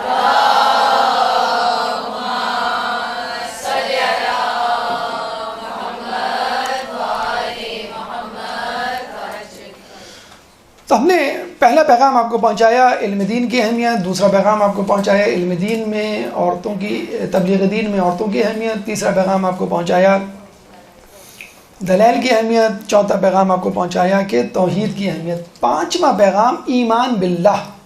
یہ دیکھیں جتنی بھی گفتگو ہو رہی ہے ایمان کو بڑھانے کے لیے تو ہو رہی ہے. اور رسول اللہ کا ایمان ایسا تھا کہ اللہ نے یہ نہیں کہا فنسأل نبتہل فنسأل کا لفظ نہیں استعمال کیا, فنجعل, کہ ہم قرار دیں کس پر؟ جھوٹوں پہ اللہ کی لعنت. یعنی لعنت ہمارے ہاتھ میں ہے اور ہم کسی پہ بھی ڈال دیں. ہم اللہ سے دعا نہیں کریں گے اے اللہ جو جھوٹا ہے اس پہ لعنت دے, نہیں, ہم یہ کہیں گے جو جھوٹا ہے اس پہ لعنت آ جائے. یعنی گویا ہمارے قبضے میں ہے. فنجعل لعنت اللہ علی الکاذبین, فنجعل لعنت اللہ کہنا چاہیے تھا. اے اللہ ہم تو اس سے سوال کرتے ہیں کہ لعنت بھیج دے, نہیں, فنجعل, تمہارے ہاتھ میں ہے لعنت. جیسے پانی کا گلاس میرے ہاتھ میں, میں کسی پہ پانی پھینک دوں, لعنت میرے ہاتھ میں, میں کسی پہ بھی پھینک دوں. اگر تم کو اپنے اوپر زعم ہے کہ تم سچے ہو تو یقیناً اللہ کی رضا تمہارے ہاتھ میں ہوگی. اس لیے فنجعل کا لفظ استعمال کیا. اور یہ وہی ایمان ہے کہ جس کو اپنے دل میں رکھتے ہوئے رسول کے جد ابراہیم آتش نمرود میں کود پڑے. یہ وہی ایمان ہے کہ جس کو ابراہیم کے جد نوح اپنے دل میں لیتے ہوئے کشتی میں سوار ہوئے کہ اللہ مجھے بچا لے گا اور تمام جو ہے دنیا چاہے ڈوب جائے میں بچ جاؤں گا. تو جس طرح نوح کی کشتی میں بیٹھنے والے بچ گئے، اسی طرح اہل بیت کی کشتی میں بیٹھنے والے بھی بچ جائیں گے. درود پڑھ دیں محمد والے محمد.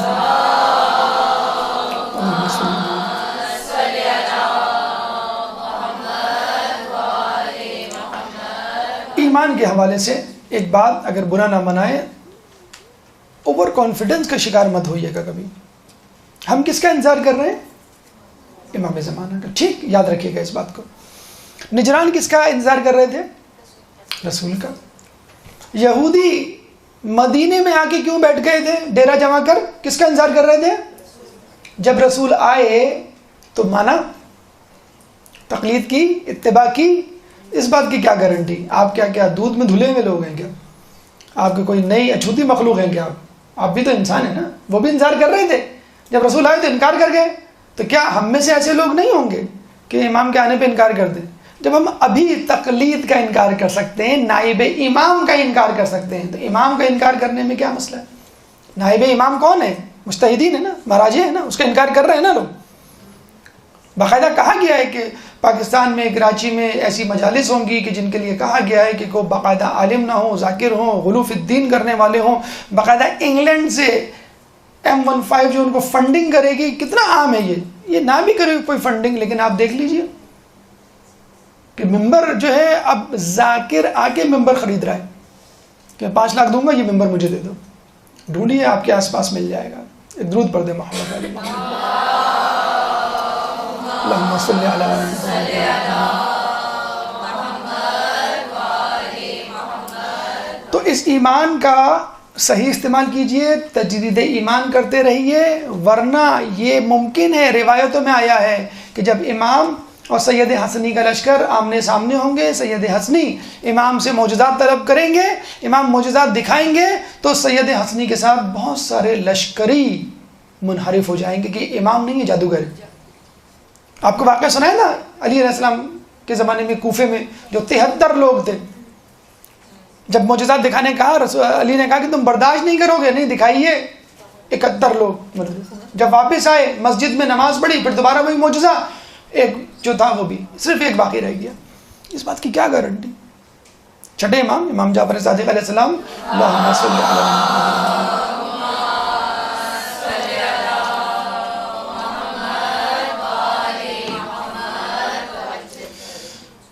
ایک دفعہ گریہ کر رہے تھے، اصحاب نے کہا آپ گریہ کیوں کر رہے ہیں؟ کہنے لگے کہ میں نے ابھی کتاب جعفر پڑھی ہے، اور اس میں آخری زمانے کے شیعوں کے حالات کو پڑھا ہے، اور اس میں لکھا تھا کہ آخری زمانے کے شیعوں کے ایمان متزلزل ہوں گے. کیوں متزلزل ہوں گے؟ حب الدنیا. جس وقت دنیا میں مادیت پرستی کی وبا پھیلی ہوئی ہے، اس وجہ سے متزلزل ہوں گے. تو خدا را اپنے ایمان کو چیک کرتے رہیے. ایمان کب مضبوط ہوتا ہے؟ جب یقین ہوتا ہے. باقاعدہ روایت مولا علی کی. اور یقین کب مضبوط ہوتا ہے؟ جب علم ہوتا ہے. ائمہ کا علم وہابی تھا، مکمل تھا، مطلق تھا، اس لیے یقین بھی مکمل تھا، مطلق تھا، اس لیے ایمان بھی مطلق تھا، مکمل تھا. اگر آپ چاہتے ہیں کہ آپ کا ایمان بھی مکمل کی طرف گامزن ہو، تو وہی علم لیجئے جو ائمہ سے آپ کو مل رہا ہے. مسلسل علم، جتنا علم حاصل کریں گے. کچھ لوگ کہتے ہیں بھائی رٹو طوطے کی طرح علم حاصل کرنے کا کیا فائدہ؟ عبادت کرو، اپنی ایمان کو مضبوط کرو. عبادت اور ایمان کیسے مضبوط ہوگا کہ جب آپ کو پتہ نہیں چلے گا مجھے کس طرح عبادت کرنی ہے. علم مسلسل علم. رسول اللہ کو کیا پڑھی تھی؟ علی کو بار بار نزاع کی حالت میں 2 یا 3 دن یا آخری وقت پہلے علی کو بلا کے چادر ڈال کے کچھ کہنے کی. کیا کہا ہوگا کہ میرے بعد کیا سازشیں ہوں گی، میرے بعد یہ ہوگا، وہ ہوگا. کیا پڑھی تھی؟ کیا ایسی ایمرجنسی تھی؟ بیمار ہیں، جانے کا وقت ہے. مولا سے پوچھا تو مولا نے کہا کہ رسول اللہ نے مجھے 1000 علم کے باب دیے، ہر باب میں سے 1000 مزید علم کے باب نکلتے ہیں. جاتے جاتے علم سکھا گئے. دیکھو علم حاصل کرنا، مولا علی کو علم سکھا رہے ہیں، وہ بتانے کے لیے. سکھائے وہاں بھی علم ہے ان کے پاس موجود ہے، بتانے کے لیے. دیکھو میں جا رہا ہوں، لیکن میں سمجھتا ہوں سب سے اہم فریضہ یہ ہے کہ جاتے جاتے بھی علم دے جاؤ. تو علم حاصل کرتے رہیے، انشاءاللہ آپ کا ایمان مضبوط ہوگا. اس کے بعد کا مرحلہ، چھٹا مرحلہ قربانی فی سبیل اللہ. اللہ تعالیٰ فرماتا ہے لن تنالوا البر حتی تنفقوا مما تحبون. کہ تم نیکی کے مرتبے پر اس وقت تک نہیں پہنچ سکتے جب تک اپنی بہترین چیزوں میں سے کوئی چیز خواہ نہ دو. ابراہیم کی بہترین چیز کیا تھی؟ اسماعیل. کہا اس کو قربان کرو. رسول اللہ کی بہترین چیز پہلے باپ، پھر ماں، پھر بیٹے، بیوی، سب چلے گئے نا. کون بچا اب بہترین چیزوں میں؟ کل کائنات کون تھا رسول کی؟ علی، فاطمہ اور 2 بچے. جگر کا ٹکڑا، ان کا پھول، ان کی آنکھوں کی ٹھنڈک. قرۃ العین کون تھا؟ بی بی سیدہ اور ان کے بیٹے اور ان کا شوہر. ارے رسول آپ کا باپ بھی چلا گیا، ماں بھی چلی گئی، زوجہ بھی چلی گئی، بیٹے بھی چلے گئے، اب یہ 3-4 افراد بچے، ان کو بھی آپ لے کے جا رہے. خدا نہ خواستہ کچھ ہو گیا رستے میں، انہوں نے حملہ کر دیا، کچھ ہو گیا تو یہ 4 نہیں، یہی سب سے عزیز ہیں، انہی کو میں داؤ پہ لگاؤں گا. اور ہم کس طرح کی قربانی دیتے ہیں؟ اس دال میں بو آ رہی ہے، ماسی کو دے دینا. یہ کپڑا جو ہے یہ اس کا رنگ اتر گیا، یہ دیوار مہربانی پہ ٹنگ کے آ جاتا ہے. تو یہ چینج نیچے گرا ہوا اٹھاؤ ذرا، یہ صدقے کے باکس میں ڈال دو. یہ ہے ہمارا لن تنالوا البر حتى تنفقوا مما تحبون. تو جس طرح اللہ کے رسول نے، وہ ایک فقیر نے کہا نا کہ اللہ کے نام پہ دے دو ایک سیب والے سے، تو اس نے ایک 100 سیب اٹھا کے دے دیا. اس نے جیب تو 10 روپے نکالے اور کہا کہ مجھے ایک سیب دے دو 10 روپے کا. اس نے بہترین سیب چیک کر کے دیا. تو فقیر نے کہا یہ کیا بات، اللہ کے نام پہ سڑا ہوا سیب اور 10 روپے کے نام پر بہترین سیب. تو ہم بھی یہی کر رہے ہیں. اگر آپ کو سڑی ہوئی جنت دے دی جائے، یہاں پہ کچرا پڑا ہوا ہو کراچی کی سڑکوں کی طرح، بہترین جگہ مانگ رہے ہیں آپ جنت، اور اپنے پلو سے بدترین چیز اٹھا کے دے رہے ہیں. دکاندار کو پورے پیسے دے کہ بھئی مجھے یہ دے دو یہ دے دو، اور دکاندار آپ کو کوئی 2 نمبر مال اٹھا کے دے دے، آپ کو کتنا غصہ آئے گا. ابھی میں نے تو پوری قیمت دی ہے، آپ پیسے کھوٹے دے رہے ہیں، پیسے چھوٹے دے رہے ہیں، کم دے رہے ہیں، اور مال پورا مانگ رہے ہیں. ویسے میں تمار کی دکان پر بیٹھے تھے نا کھجور کی، شخص آیا لے کے چلا گیا کھجور. مولا نے میں سے میں تمار کو بھائی یہ پیسے ہیں، یہ کھجور لے کے گیا ہے. مولا یہ تو کھوٹے سکے. کہتے ہیں ہاں اگر یہ کھوٹے ہیں سکے تو کھجوریں بھی سڑی ہوئی ہوں گے. تھوڑی دیر میں بھاگتا ہوا آیا کہ مولا یہ آپ نے کس طرح کی کھجوریں دے دی، تو سڑی ہوئی ہیں. کہتے ہیں تمہارے سکے بھی تو کھوٹے تھے. تو سڑی ہوئی عبادت کریں گے کہ فویل للمصلین الذین هم عن صلاتهم، وائے ہو ان نمازیوں پہ جو اپنی نماز میں الکساتے ہوئے آتے ہیں. وہ بچوں نے اسکٹ بنایا تھا کہ ایک آدمی کو جو پکڑ کے لایا جا رہا تھا، اس کو خوب مارا جا رہا تھا، پھر دوزخ میں ڈالا جا رہا تھا.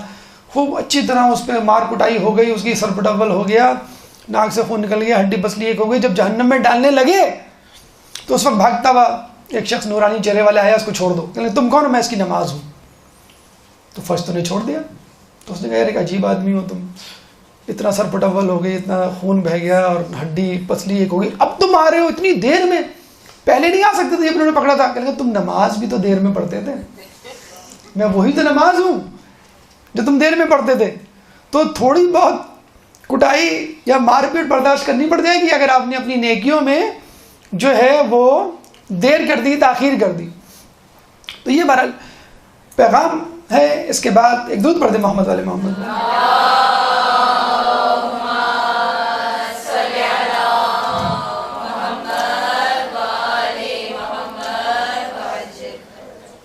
ساتواں مرحلہ نمود و نمائش، یا چھٹا مرحلہ ہے میرے خیال میں، 7واں مرحلہ نمود و نمائش. دیکھیں یہ جب آئے تھے عیسائی تو بہترین زرق برق لباس پہنے ہوئے تھے، ٹھیک، سونے کی انگوٹھی، ریشمی لباس. تو رسول اللہ نے ان کی طرف دیکھا تک نہیں. تو اب یہ عیسائی گئے متمول قسم کے افراد کے پاس اور کہنے لگے کہ بھائی یہ رسول بات نہیں کر رہے، ہم تو بات کرنے آئے. انہوں نے کہا ان کے پاس جاؤ، یہ بتا دیں گے تم کو. تو ان صاحب کے پاس گئے، انہوں نے بتا دیا. رسول اللہ سے مشورہ کیے بغیر کہ اپنے کپڑے تبدیل کرو، عام سے سیدھے سادے کپڑے پہن کے آؤ. کون تھا بتانے والا؟ مولا علی نفس رسول، جو رسول کو دیکھے بغیر بتلا دے رسول کا مزاج، رسول کا موڈ کیسا ہے. وہ سیدھے سادے کپڑے پہن کر آئے. مجھے بتائیے یہ کیا میسیج رسول اللہ دینا چاہ رہے ہیں کہ جو مذہبی اجتماعات ہیں، مذہبی جگہیں، وہاں سیدھے سادے عام سے کپڑے پہن کر آؤ، زرق برق لباس پہن کر نہ آؤ. برا نہیں منائیے گا، محرم آنے والی ہے. اچھا ہم نے بڑی تحقیق کی تو پتہ چلا کہ 4 عیدیں ہیں، 2 عید الفطر عید الاضحیٰ والی مسلمانوں کی اور 2 ہماری اضافی. ایک دفعہ ہم بازار سے گزرے تو پتہ چلا کہ ایک 5ویں عید بھی ہے. دکاندار سے پوچھا، اس نے کہا کالی عید.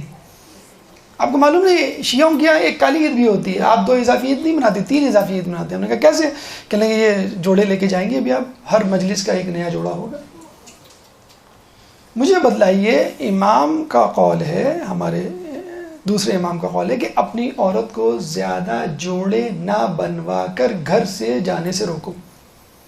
جو عورت بازار میں بہترین زرق برق چمکدار قسم کا جوڑا, چاہے وہ کالا ہی کیوں نہ ہو. اچھا یہ بتا دوں, مغربی ممالک میں جو نائٹ ڈریس ہوتا ہے تقریبات کا, وہ بلیک ہوتا ہے. جتنی بھی تقریبات ہوتی ہیں فلم انڈسٹریز کی, آپ دیکھ لیں بلیک ڈریس پہنتے ہیں, وہ یہ رول ہے ان کے. تو وہ لوگ تو بالکل بھی یقین نہیں کریں گے آپ پر کہ یہ بلیک ڈریس آپ نے اس کے لیے پہنا ہے, اور جس طرح زرق برق پہنا ہے آپ نے. تو مجھے یہ بتائیے کہ یہ عیسائیوں والی تقلید نہیں ہے کہ جس طرح وہ زرق برق لباس پہن کر آئے تھے امپریس کرنے کے لیے, ہم بھی جاتے ہیں دوسروں کو دکھانے کے لیے. ایک عورت جو نیا زرق برق لباس پہنے گی, کیا وہ چاہے گی کہ پراپر طور پہ حجاب ہو؟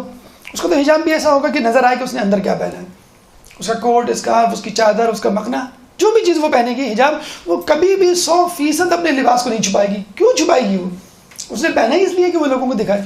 تو یاد رکھیے, جس طرح رسول نے منہ پھیر لیا عیسائیوں سے, کیا بی بی سیدہ آپ سے منہ نہیں پھیر لیتی ہوں گی کہ تم میری مجلس میں رونے آئی ہو یا لباس دکھانے آئی ہو؟ یہاں موجود ہوں گے ایسے لوگ, آپ ان سے پوچھ لیں, اپنی امی سے پوچھ لیں. لوگ پہلے پرانے لباسوں کو کالا رنگوا کر پہنتے تھے. دکانوں کی, کپڑوں کی دکانوں پر رش نہیں ہوتا تھا, رنگ ریزوں کی دکانوں پہ رش ہوتا تھا. اب جو ہے نیا جوڑا پہنے بغیر گزارا نہیں ہے. لگتا تھا لوگ جب مجلس میں آتے تھے کہ یہ پرانا لباس پہن کر آیا ہے, یہ رنگا ہوا لباس پہن کر آیا. کیوں؟ کہ مجلس میں آیا ہے, رونے دھونے آیا ہے, کہ لوگوں کو دکھانے کے لیے تو نہیں آیا ہے. تو یہ بھی ایک میسیج ہے کہ اپنی مذہبی اجتماع میں آئیں تو پورے جو ہیں تقدس کے ساتھ آئیں, اور خواتین ہونے کے ناطے حجاب کے ساتھ آئیں. اگر کالے کپڑے پہننے اور خریدنے پڑ جائیں, نئے خریدنے بھی پڑ جائیں, تو ایسے لباس کا انتخاب کو کہ لگے نا کہ آپ کسی جشن کی تیاری کے لیے آئیں, اور خصوصی طور پہ آپ نے اس کے لیے یہ سلوایا. نمود و نمائش. اس کے بعد آئیے حب دنیا, ہماری گفتگو کا 8واں مرحلہ, حب دنیا. یہ جو 3 افراد تھے, ان میں سے 2 افراد حاتم اور طیب, یہ عاقب اور طیب, یہ رسول کے پاس آئے. تو رسول اللہ نے ان سے کہا کہ کیا تم اسلام قبول نہیں کرو گے؟ انہوں نے کہا کہ ہم نے اسلام قبول کر تو لیا ہے. انہوں نے کہا ہم نے اسلام اس لیے قبول کیا, ہم نے اسلام قبول کر لیا. انہوں نے کہا اسلام نہیں قبول کیا, تم نے جو ہے اس لیے نہیں قبول کیا ہے کہ تم صلیب کی محبت, خنزیر کی محبت اور شراب خوری کی محبت میں گرفتار. مجھے بتائیے کون سی ایسی محبتیں تھیں جن کو وہ قربان نہیں کر سکتے تھے؟ ہمارا حال بھی یہی ہے کہ مذہب اہل بیت کو مانتے ہیں, اسلام کو برحق مانتے ہیں, لیکن پھر بھی حلال حرام سے نہیں آگے بڑھتے, فکر نہیں کرتے ان کی کہ ہمیں کیا کرنا ہے کہ کیا نہیں کرنا. تو یہ عادتیں ہیں, یہ محبتیں ہیں جو ہمیں اسلام سے عمل کرنے کی روکتی ہیں. اس کے بعد 9واں مرحلہ جھوٹوں کی مذمت.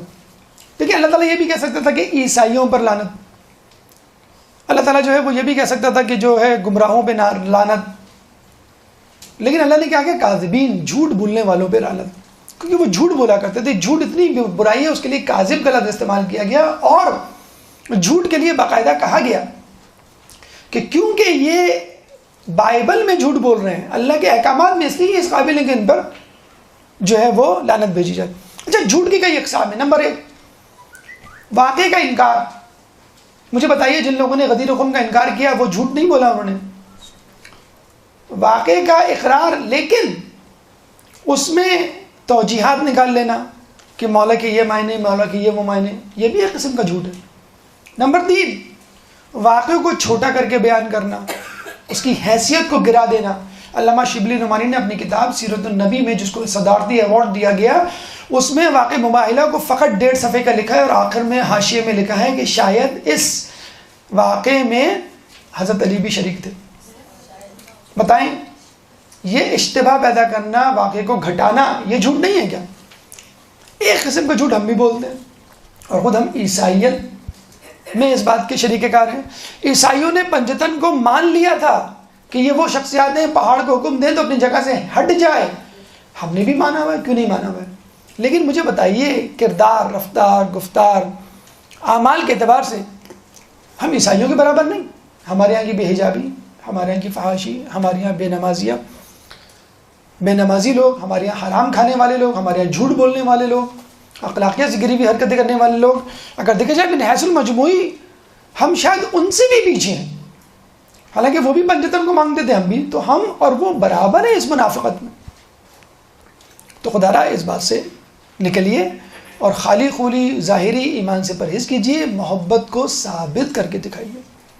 آخری اور 10واں مرحلہ ہماری گفتگو کا کہ سچوں کی فضیلت. ایک درود پڑھ دے محمد والے محمد.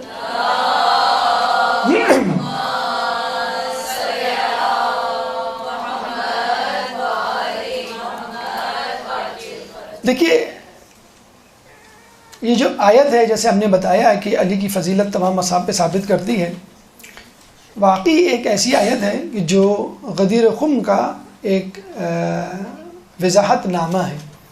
حاکم شام کے دربار میں ایک شخص بیٹھا ہوا تھا، تو حاکم شام نے کہا کہ تم علی پہ تبرہ کیوں نہیں کرتے؟ تو اس نے کہا کہ علی کی 3 فضیلتیں ایسی ہیں کہ جن کی وجہ سے میں ان پہ تبرہ نہیں کر سکتا. ایک فضیلت وہ ہے جو آیہ مباہلہ میں اللہ نے انفسنا ان کے لیے لفظ استعمال کیا، اس لیے جو ہے میں جو ہے وہ ان پہ تبرہ نہیں کر سکتا. یہی وہ سچے ہیں کہ جب انہوں نے دعوت تبلیغ کا اظہار کیا، اپنے آپ کو رسول ظاہر کیا، تو اس سے پہلے وہ صادق مشہور ہو گئے. یہی وہ سچے ہیں جب انہوں نے اپنا فقہ مدون کروایا تو اس کی تدوین سے پہلے صادق مشہور ہو گئے. اور الحمدللہ اللہ کا شکر ہے کہ ہم پہلے صادق کو بھی مانتے ہیں، دوسرے صادق کو بھی مانتے ہیں. پہلے صادق کو مان کر ہم مسلمان کہلائے اور دوسرے صادق کو مان کر ہم مومن کہلائے. تو ان سچوں کے کونوا مع الصادقین کا کیا مطلب ہے؟ انہی صادقین، ان 2 صادقین کے ساتھ آپ شامل ہو جائیں، اہل بیت کے ساتھ شامل ہو جائیں کہ جنہوں نے واقع مباہلہ میں گواہی دی. اگر رسول اللہ چاہتے تو ابناءنا، بیٹوں میں جب ان کا کوئی بیٹا نہیں تھا تو کسی کو بھی لے جاتے. حقیقی بیٹے تو نہیں تھے، وہ تو نوازے تھے، بتانے کے لیے کہ یہی میرے بیٹے ہیں، انہی سے میری نسل چلے گی. نساءنا میں تو اور دائرہ وسیع تھا، عورتوں کو لاؤ، بیٹی کا لفظ نہیں استعمال کیا. تو عورتوں میں ازواج تھیں اور دیگر لوگ بھی تھے، کسی کو بھی لے جاتے، گھر کی عورتیں کہہ کے. انفسنا میں تو اللہ نے حد کر دی، یہ نہیں کہا کہ اپنے بھائیوں کو لاؤ. دیکھیں ترتیب یہ ہونی چاہیے نا، بیٹوں کو لاؤ، عورتوں کو لاؤ، یا بیویوں کو یا بیٹیوں کو لاؤ. کوئی لفظ استعمال ہوتا بیویوں کا، عورتوں کا، اور اس میں آگے بھائی کا لفظ استعمال ہوتا بیٹوں کے بعد کہ تم اپنے بھائیوں کو لاؤ. انفسنا کا لفظ استعمال ہوا، یعنی تم اپنے نفس کو لے کر آؤ، جس کو تم سمجھو تمہارا متبادل وزیر جانشین وسیع وارث ہوگا. تو رسول چاہتے ہیں لاکھوں اصحاب میں سے کسی کا بھی انتخاب کر لیتے، فقط جو ہے وہ حضرت علی کا انتخاب کیا، بتلانے کے لیے کہ یا تو میرا کام میں کر سکتا ہوں یا علی. مباہلہ جب ہو گیا تو عیسائیوں نے اشارہ کیا، ہاتھ ہلائے کہ ہم آپ سے بات کرنا چاہتے ہیں. تو رسول اللہ نے علی سے کہا کہ جاؤ بات کرو، یہ جن شرائط میں بھی بات کریں تم جیسا سمجھو صلح کر لینا، تم جیسا سمجھو ان کی بات مان لینا. یہ نہیں کہا کہ مجھے آگے بتاؤ. تو حضرت علی گئے، انہوں نے پھر کہا کہ ہم اتنے 1000 جوڑے دیں گے، اتنی زریں دیں گے، اتنے تلوار دیں گے، اتنے گھوڑے وغیرہ دیں گے ہر سال. تو حضرت علی نے کہا کہ میں نے اس بات پر صلح کر لیا. رسول اللہ نے کہا کہ تم نے بالکل صلح کی.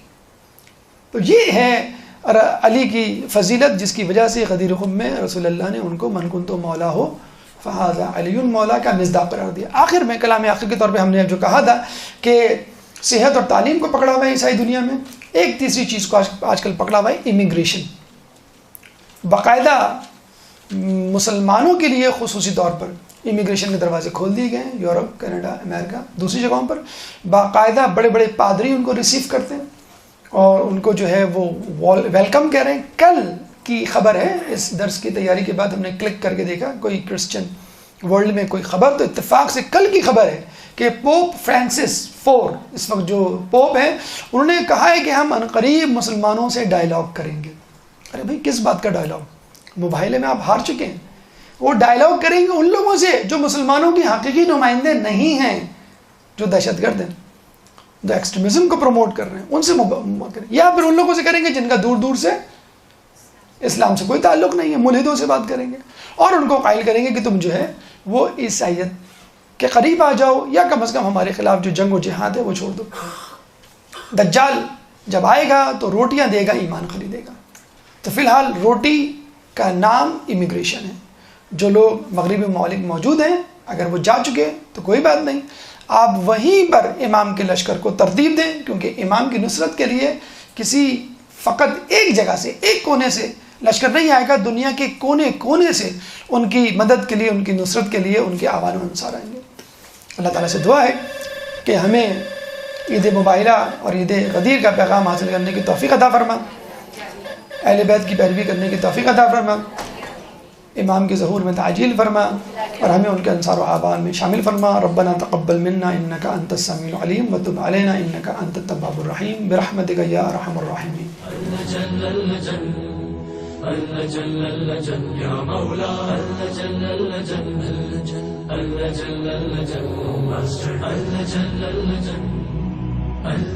يا صاحب السماء